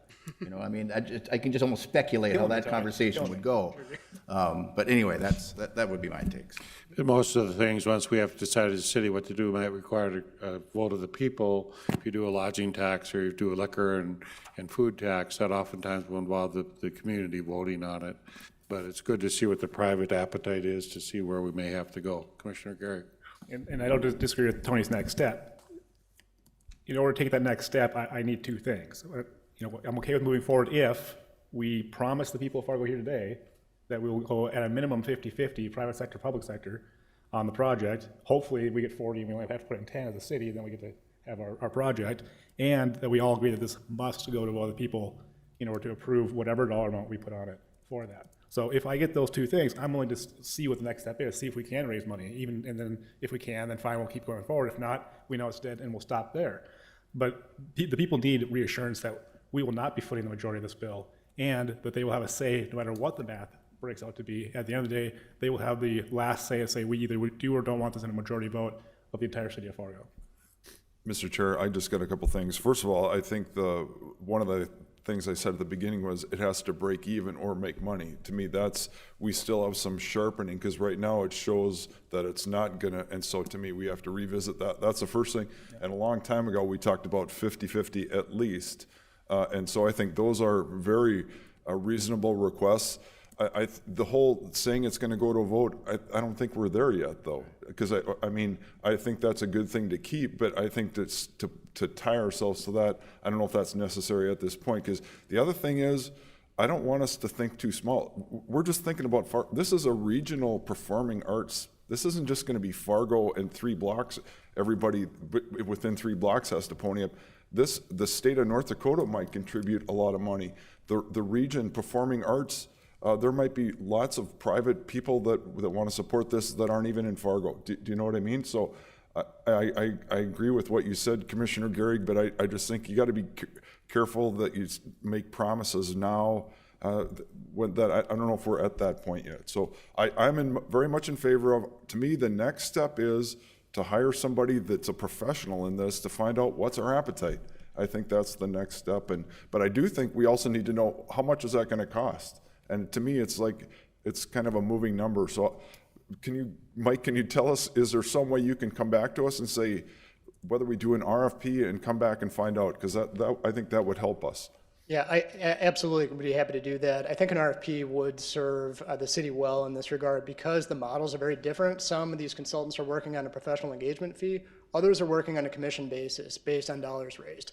And so anybody who's spent time in this space knows that there's a variety of different ways to go at it and do the assessment.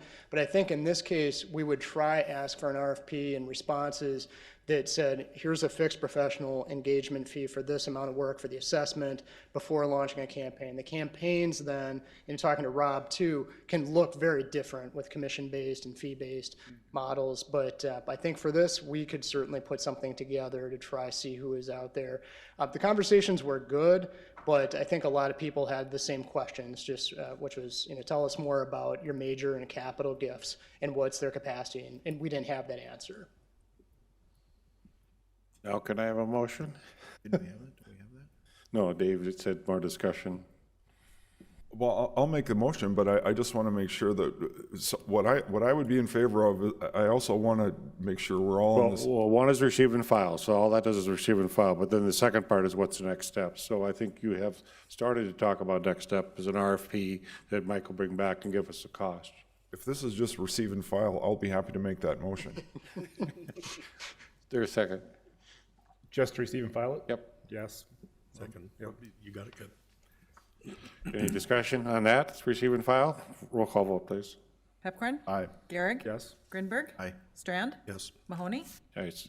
And then it said a discussion on next steps, so I'd be happy to entertain, accept the motion of something else if you'd like. So, Mr. Chair, I'll attempt a motion, and it might get shot down, that's okay. But what I would like to have is for the city staff to prepare an RFP and bring it back to the city commission, and then we'll vote on, and with a recommendation, and then we'll vote on it after that. But basically, the next step is to get an RFP and come back to us with that. There's a second. Second. If I might ask, Commissioner Strand. Commissioner Pepcorn, when you say asking for an RFP, what's the scope in your thinking of that RFP? Well, the thing is, the scope is the project, but there's multiple different types of RFPs I think we're going to get back, or responses. And so that's, to me, that's going to be the staff and our decision which style to go with, because I think they're not all going to be the exact same, like Mike was talking about. Maybe you want to talk about that, Mike. Yeah, I think what I'd be happy to do, commissioners, if this is acceptable, we'll draft the RFP document, what it looks like before it would go out and be distributed. We'll make sure that the commission gets an opportunity to review that, approve that RFP before it goes out, and then we'll solicit proposals. And then, like I said, we've got a short list of a few individuals that we're aware of that are in this space, but then we'll also find perhaps others to distribute this to and invite their responses. So if that sounds acceptable to you, we can do that over the next month. And then, Mike, you thought just logistic or price-wise, we might be 100 or 200,000 typically as a cost of that type of thing? We didn't have a cost estimate on an assessment. We just had the different models about how people approach actual capital campaigns, either on commission or on fixed contracts. I'll want to just work with our finance office, probably the city attorney as well, just on making sure that we set that up right in the RFP. We would, I envision, ask for proposals utilizing both methods and approaches, just to kind of see who was out there and who might be interested in the work.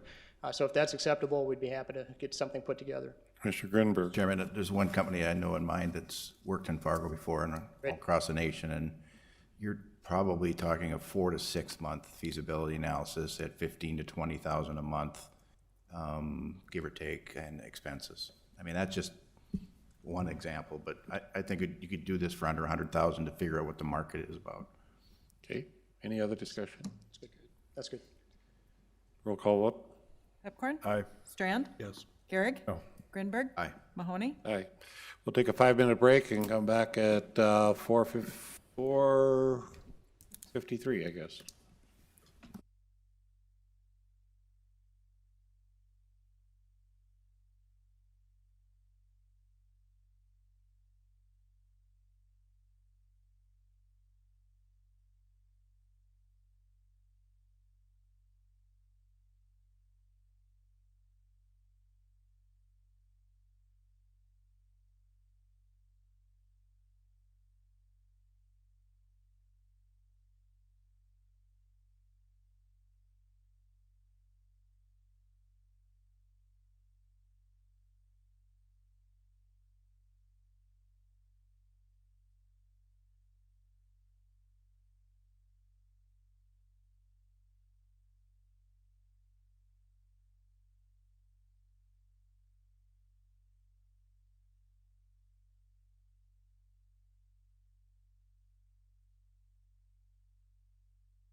Mr. Chair, can I interrupt real quick while we're just coming back from break?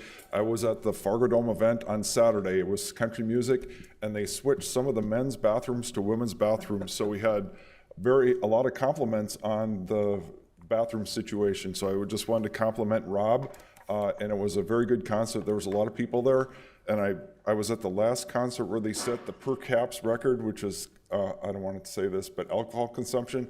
I think we might have beaten that record on Saturday, so we'll have to wait and see what Rob says. But anyway, just wanted to thank the Fargo Dome. It was a great event, and lots of people there, and all ages were there, and it was a lot of fun. You just gave Barry another story idea. There's also a rumor you were wearing a cowboy hat, so you're looking a little country there because you're the racing commissioner, I take it. He gave me a bad time. He goes, really? A cowboy hat? But anyway, so it was Boots? We'll move on to item 35. Thank you for any discussion. Commissioner Gary, you want to discuss the fine structure in Fargo? Ben, do you want to come up because you guys will make a decision or? Yeah, well, he's walking up. So I just wanted to update everybody because I had a lot of emails, phone calls, social media, things like that, concerned about what we were going to decide with this. So maybe we just get an update on what we decided, and then we can have the paper right about it, I guess. Yeah, absolutely.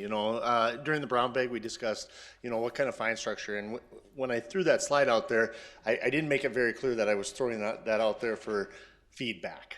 And it wasn't set in stone. That wasn't what we were fighting for. Based on the conversations I had with all the commissioners, the mayor this summer, we had kind of put some thoughts together. But, if we want to go down the road that it's a $75 fine, we're really good with that. I mean, that's where we're comfortable with that and putting it on the board.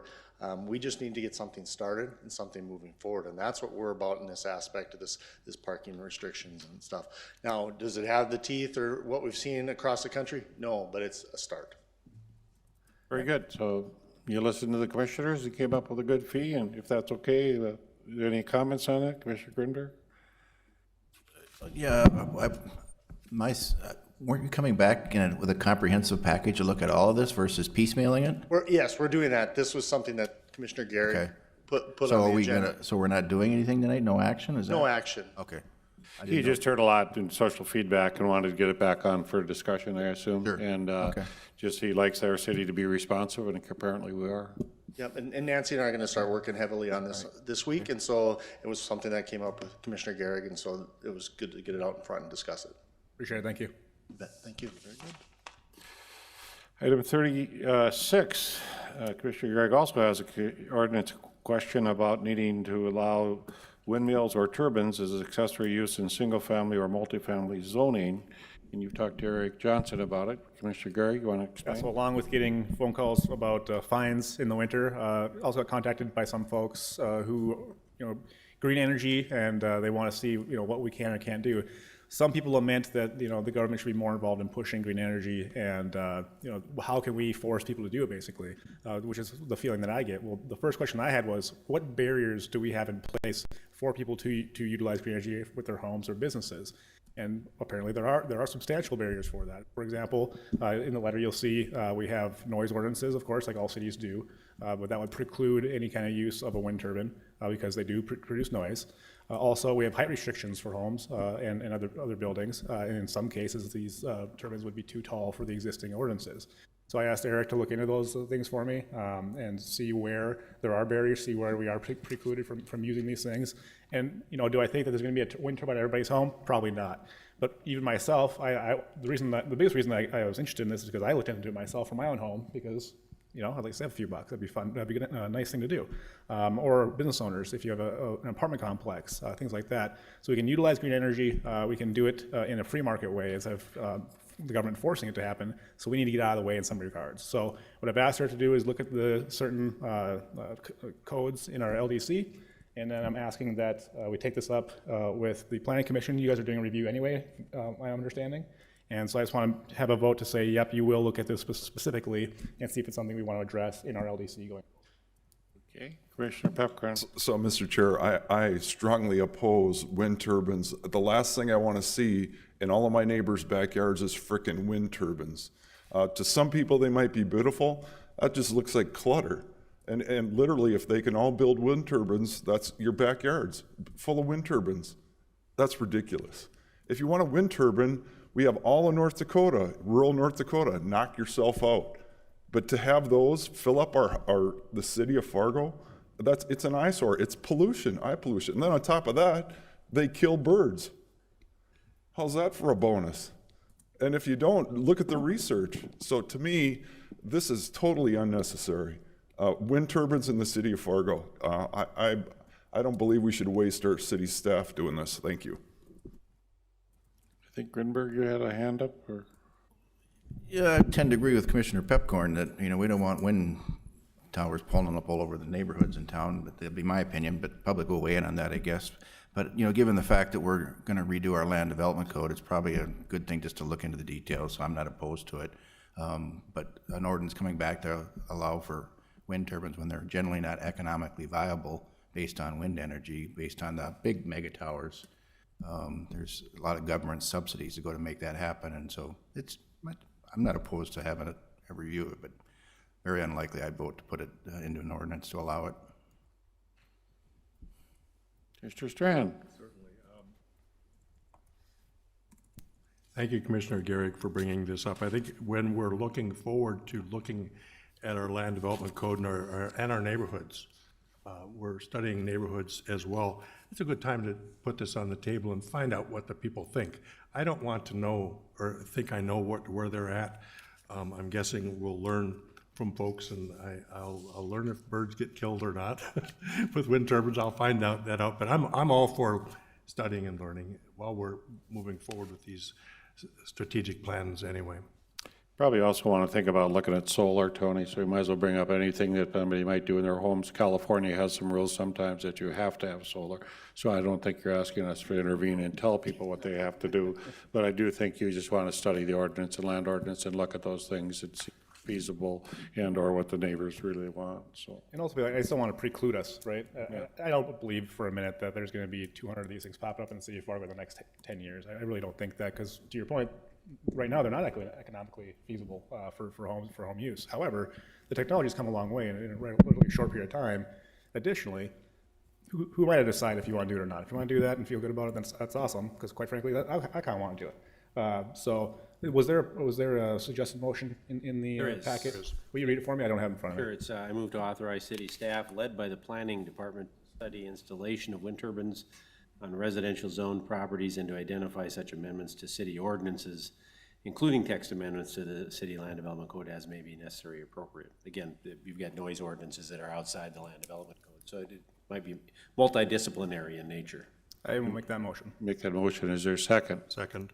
Move to second. Commissioner Grinberg. Just to add to the mayor's point about solar panels, I've driven around town and noticed some solar panels.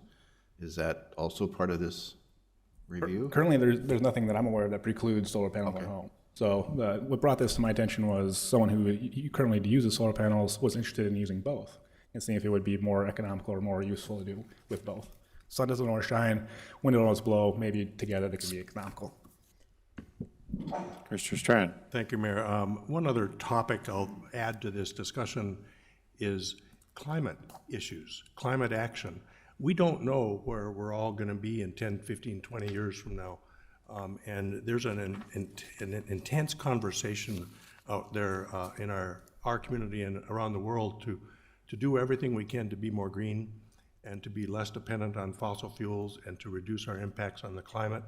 So there's a side benefit to this discussion too that we might surprisingly or not find that it ties into the sentiments of people in the future with these challenges we face collectively. Mr. Chairman, so once again, my comments are, if you want to have a windmill, we've got thousands of square miles in rural North Dakota. Knock yourself out.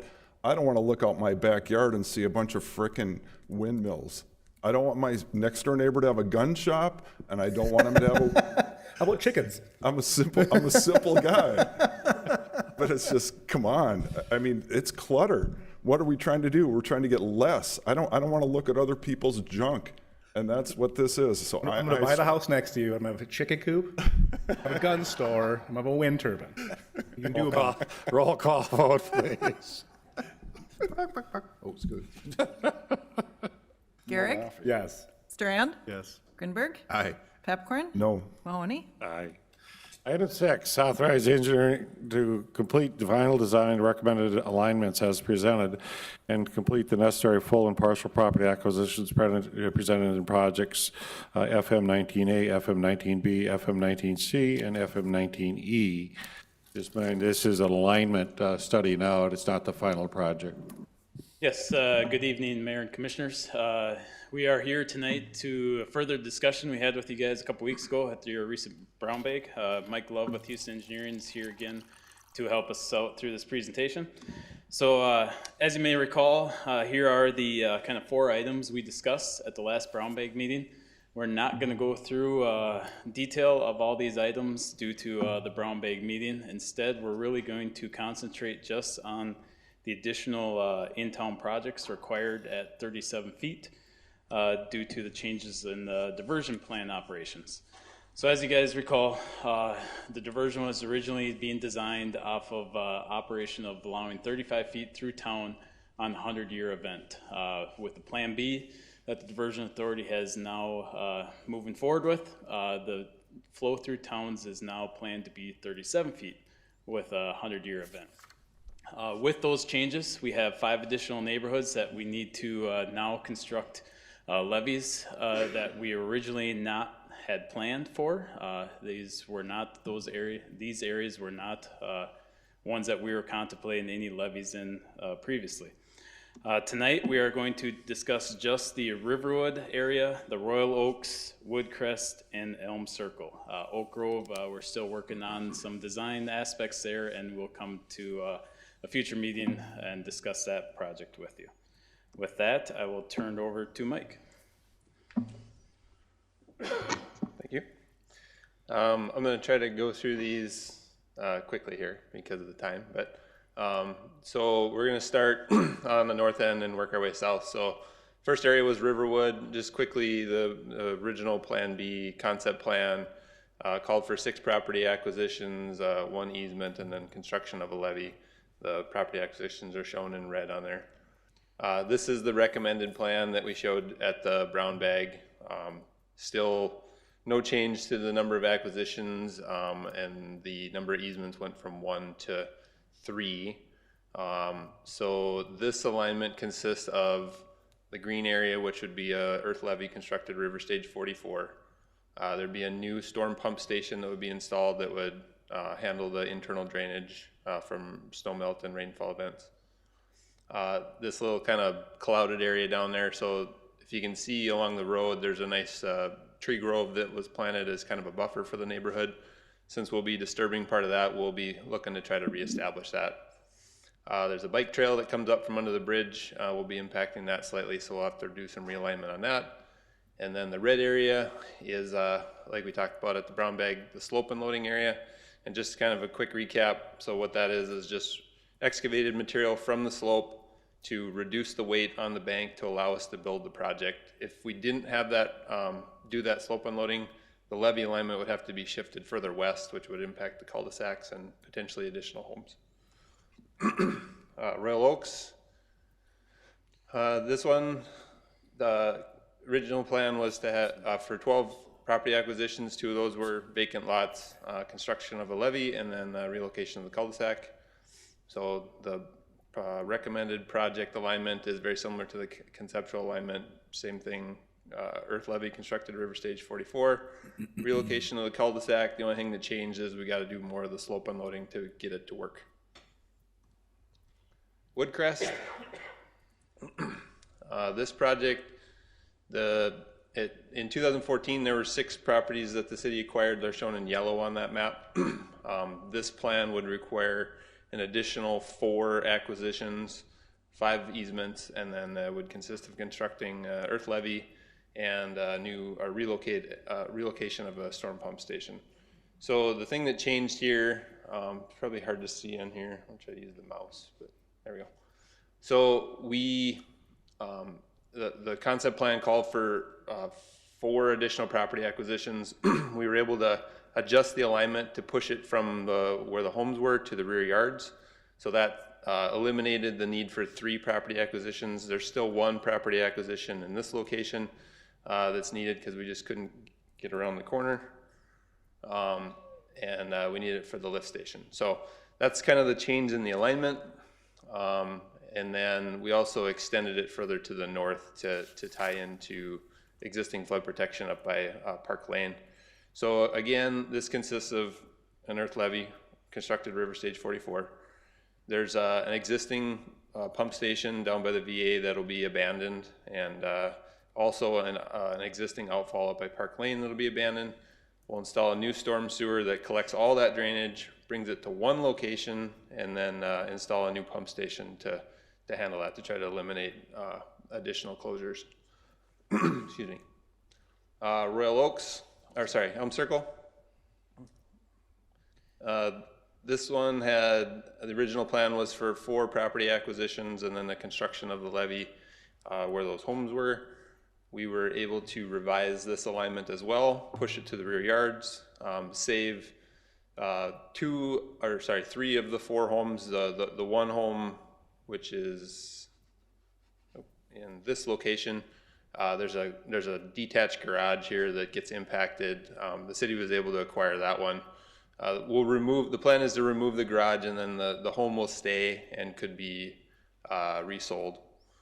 And again, earth levee, constructed River Stage 44, and then the relocation of the driveway that goes down into the park.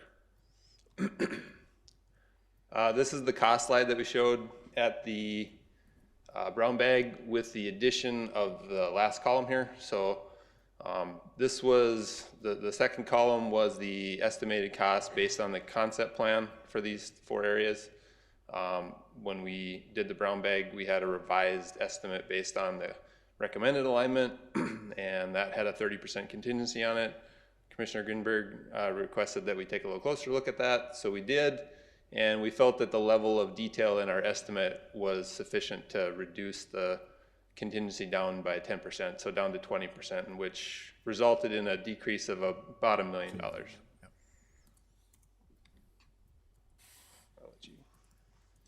So yeah, so what does the path forward from here? Pending your approval of these 4 alignments tonight, then we'll move into the easement acquisition, so the partial property acquisition on the lots that we are able to construct the levees behind the homes, as well as the full property acquisitions as well. In order to do that, we have to complete final design. So if you guys approve these 4 alignments tonight, we'll move into more detailed design, which will still involve a lot of engagement with the neighborhood to make sure that we're still building a project that they can live with and accept and incorporate into their backyards. That will allow us to move forward with the easement acquisitions and complete the final design, then into permitting. We'll submit our levee construction permits to the State Water Commission. The timeline for that will really be based off of the final design completion. We're hopeful that we'll be able to complete that in 2020, but that might move into 21 as well. And then, of course, bidding and actual construction of the project is unknown at this time as well, due to the timing of the easement acquisitions and the full property acquisitions. So we're hopeful that we'll be able to complete majority of these this year in 2020 and allow for at least a few of these projects to move into construction in 2021. But really, we want to get all these projects wrapped up in the next couple of years. Very good. I know some of the neighbors have come here tonight. Is there anybody that wanted to make a statement or say anything to the commission at this time? Dan, do you have anything?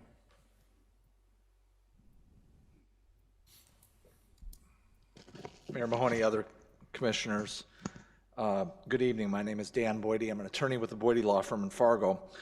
I'm appearing tonight on behalf of Rob and Leanne Jordahl, who reside at 4301 Riverwood Drive, which is the northerlymost property affected by that project. Prior to this evening's, or prior to tonight, I've attended the neighborhood meetings on behalf of the Jordahls, and I've had a number of communications with city staff, and there's no sense detailing all of the objections and communications. I'm really here just tonight to just note the Jordahls' objection for the rest of the commission members that haven't been, haven't had a heads up yet. Just thought it was fair to, or maybe helpful for everybody to just note that objection. The Jordals really would hope, if at all possible, that the project could be modified to just remove their property from the project. It probably doesn't, I'm not an engineer, but it appears to me that a little creativity could completely eliminate the need to be on their project. Barring that, they are willing to entertain and participate in a buyout program, and what I know of their objectives in a buyout, it would be well within the parameters of the city's current buyout programs. Nothing unusual there. So again, just wanted to note my objections this evening on their behalf. Thank you for your time, and I'm happy to answer any questions. Thank you. And they approached me today, and we're going to set up a meeting with the engineers to talk about it. And as we always do with every neighbor, we try to work the best we can with you and see what the best solution is. I think my engineering department's done great work with all our houses to try a customized plan for them. So we'd be more than happy to meet with them and try to sit down and see if we come to a resolution. Thank you. Mr. Pepcorn? Mr. Chairman, No, go ahead. just going to ask Nathan, it seems like a little stubby there into the backyard. We're not talking about moving their house or any, I mean, it just seems unusual based on that drawing that. Yeah, it's probably tough to see on here, but we need to get where the colored area is. We got to get through the color and to where it isn't colored, because that's ground that's above the 37 plus 2.5, which is what we've identified as the elevation that we need to tie in at. So you're right. It's a very, very small part. And actually, if you go down, if you can, it's pretty tough to see. But their yard, basically right where the green ends there, is where their yard kind of falls off down, because it was filled in as part of construction, you know, elevated like it should have been. And then it was it just graded back down to what existing ground was. So really the levee is just filling that little piece in and trying to get up to their yard grade. And I also think it's important to note that this alignment is by no means final either. We will continue to work with Mr. Jordahl as well as all the affected property owners, whether it's in the Woodcrest neighborhood or the Elm Circle neighborhood, to make sure that we continue to refine the project and accommodate any requests as we can. Mr. Pepcorn? So, Mr. Chair, I just want our engineers, they have done a great job, and the whole staff. I mean, working with all these neighbors, it's a very difficult job, and the buyouts, it's a very emotional thing. You guys are doing a great job, and so thank you for that. And so now we approved another buyout today, so I wish we had numbers where we could X off. We were at 18 houses, now we're at 17 houses. And when you think of 10 years ago, the amount of houses that had to have been purchased and moved, it's phenomenal. And we have had very little negative from the perspective of the city commissioners. It's because our staff have done such a great job of working with all these individual homeowners. So just wanted to thank you. But I wish we could do that, where we could have a big magic marker and X off 17, 16, all the way down to 0, because we are not far off now. And so I just, it's been a great thing, and we're very fortunate. And even though we have lots of water out there, everybody feels a lot more confident because of all the work that our fine engineering group has done. Thank you.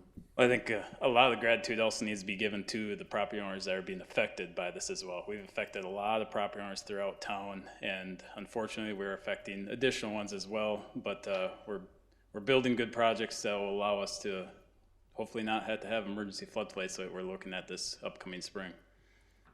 Very good. Do I have Commissioner Strand? Thank you, Mayor. Nathan, I think it's something to clarify here.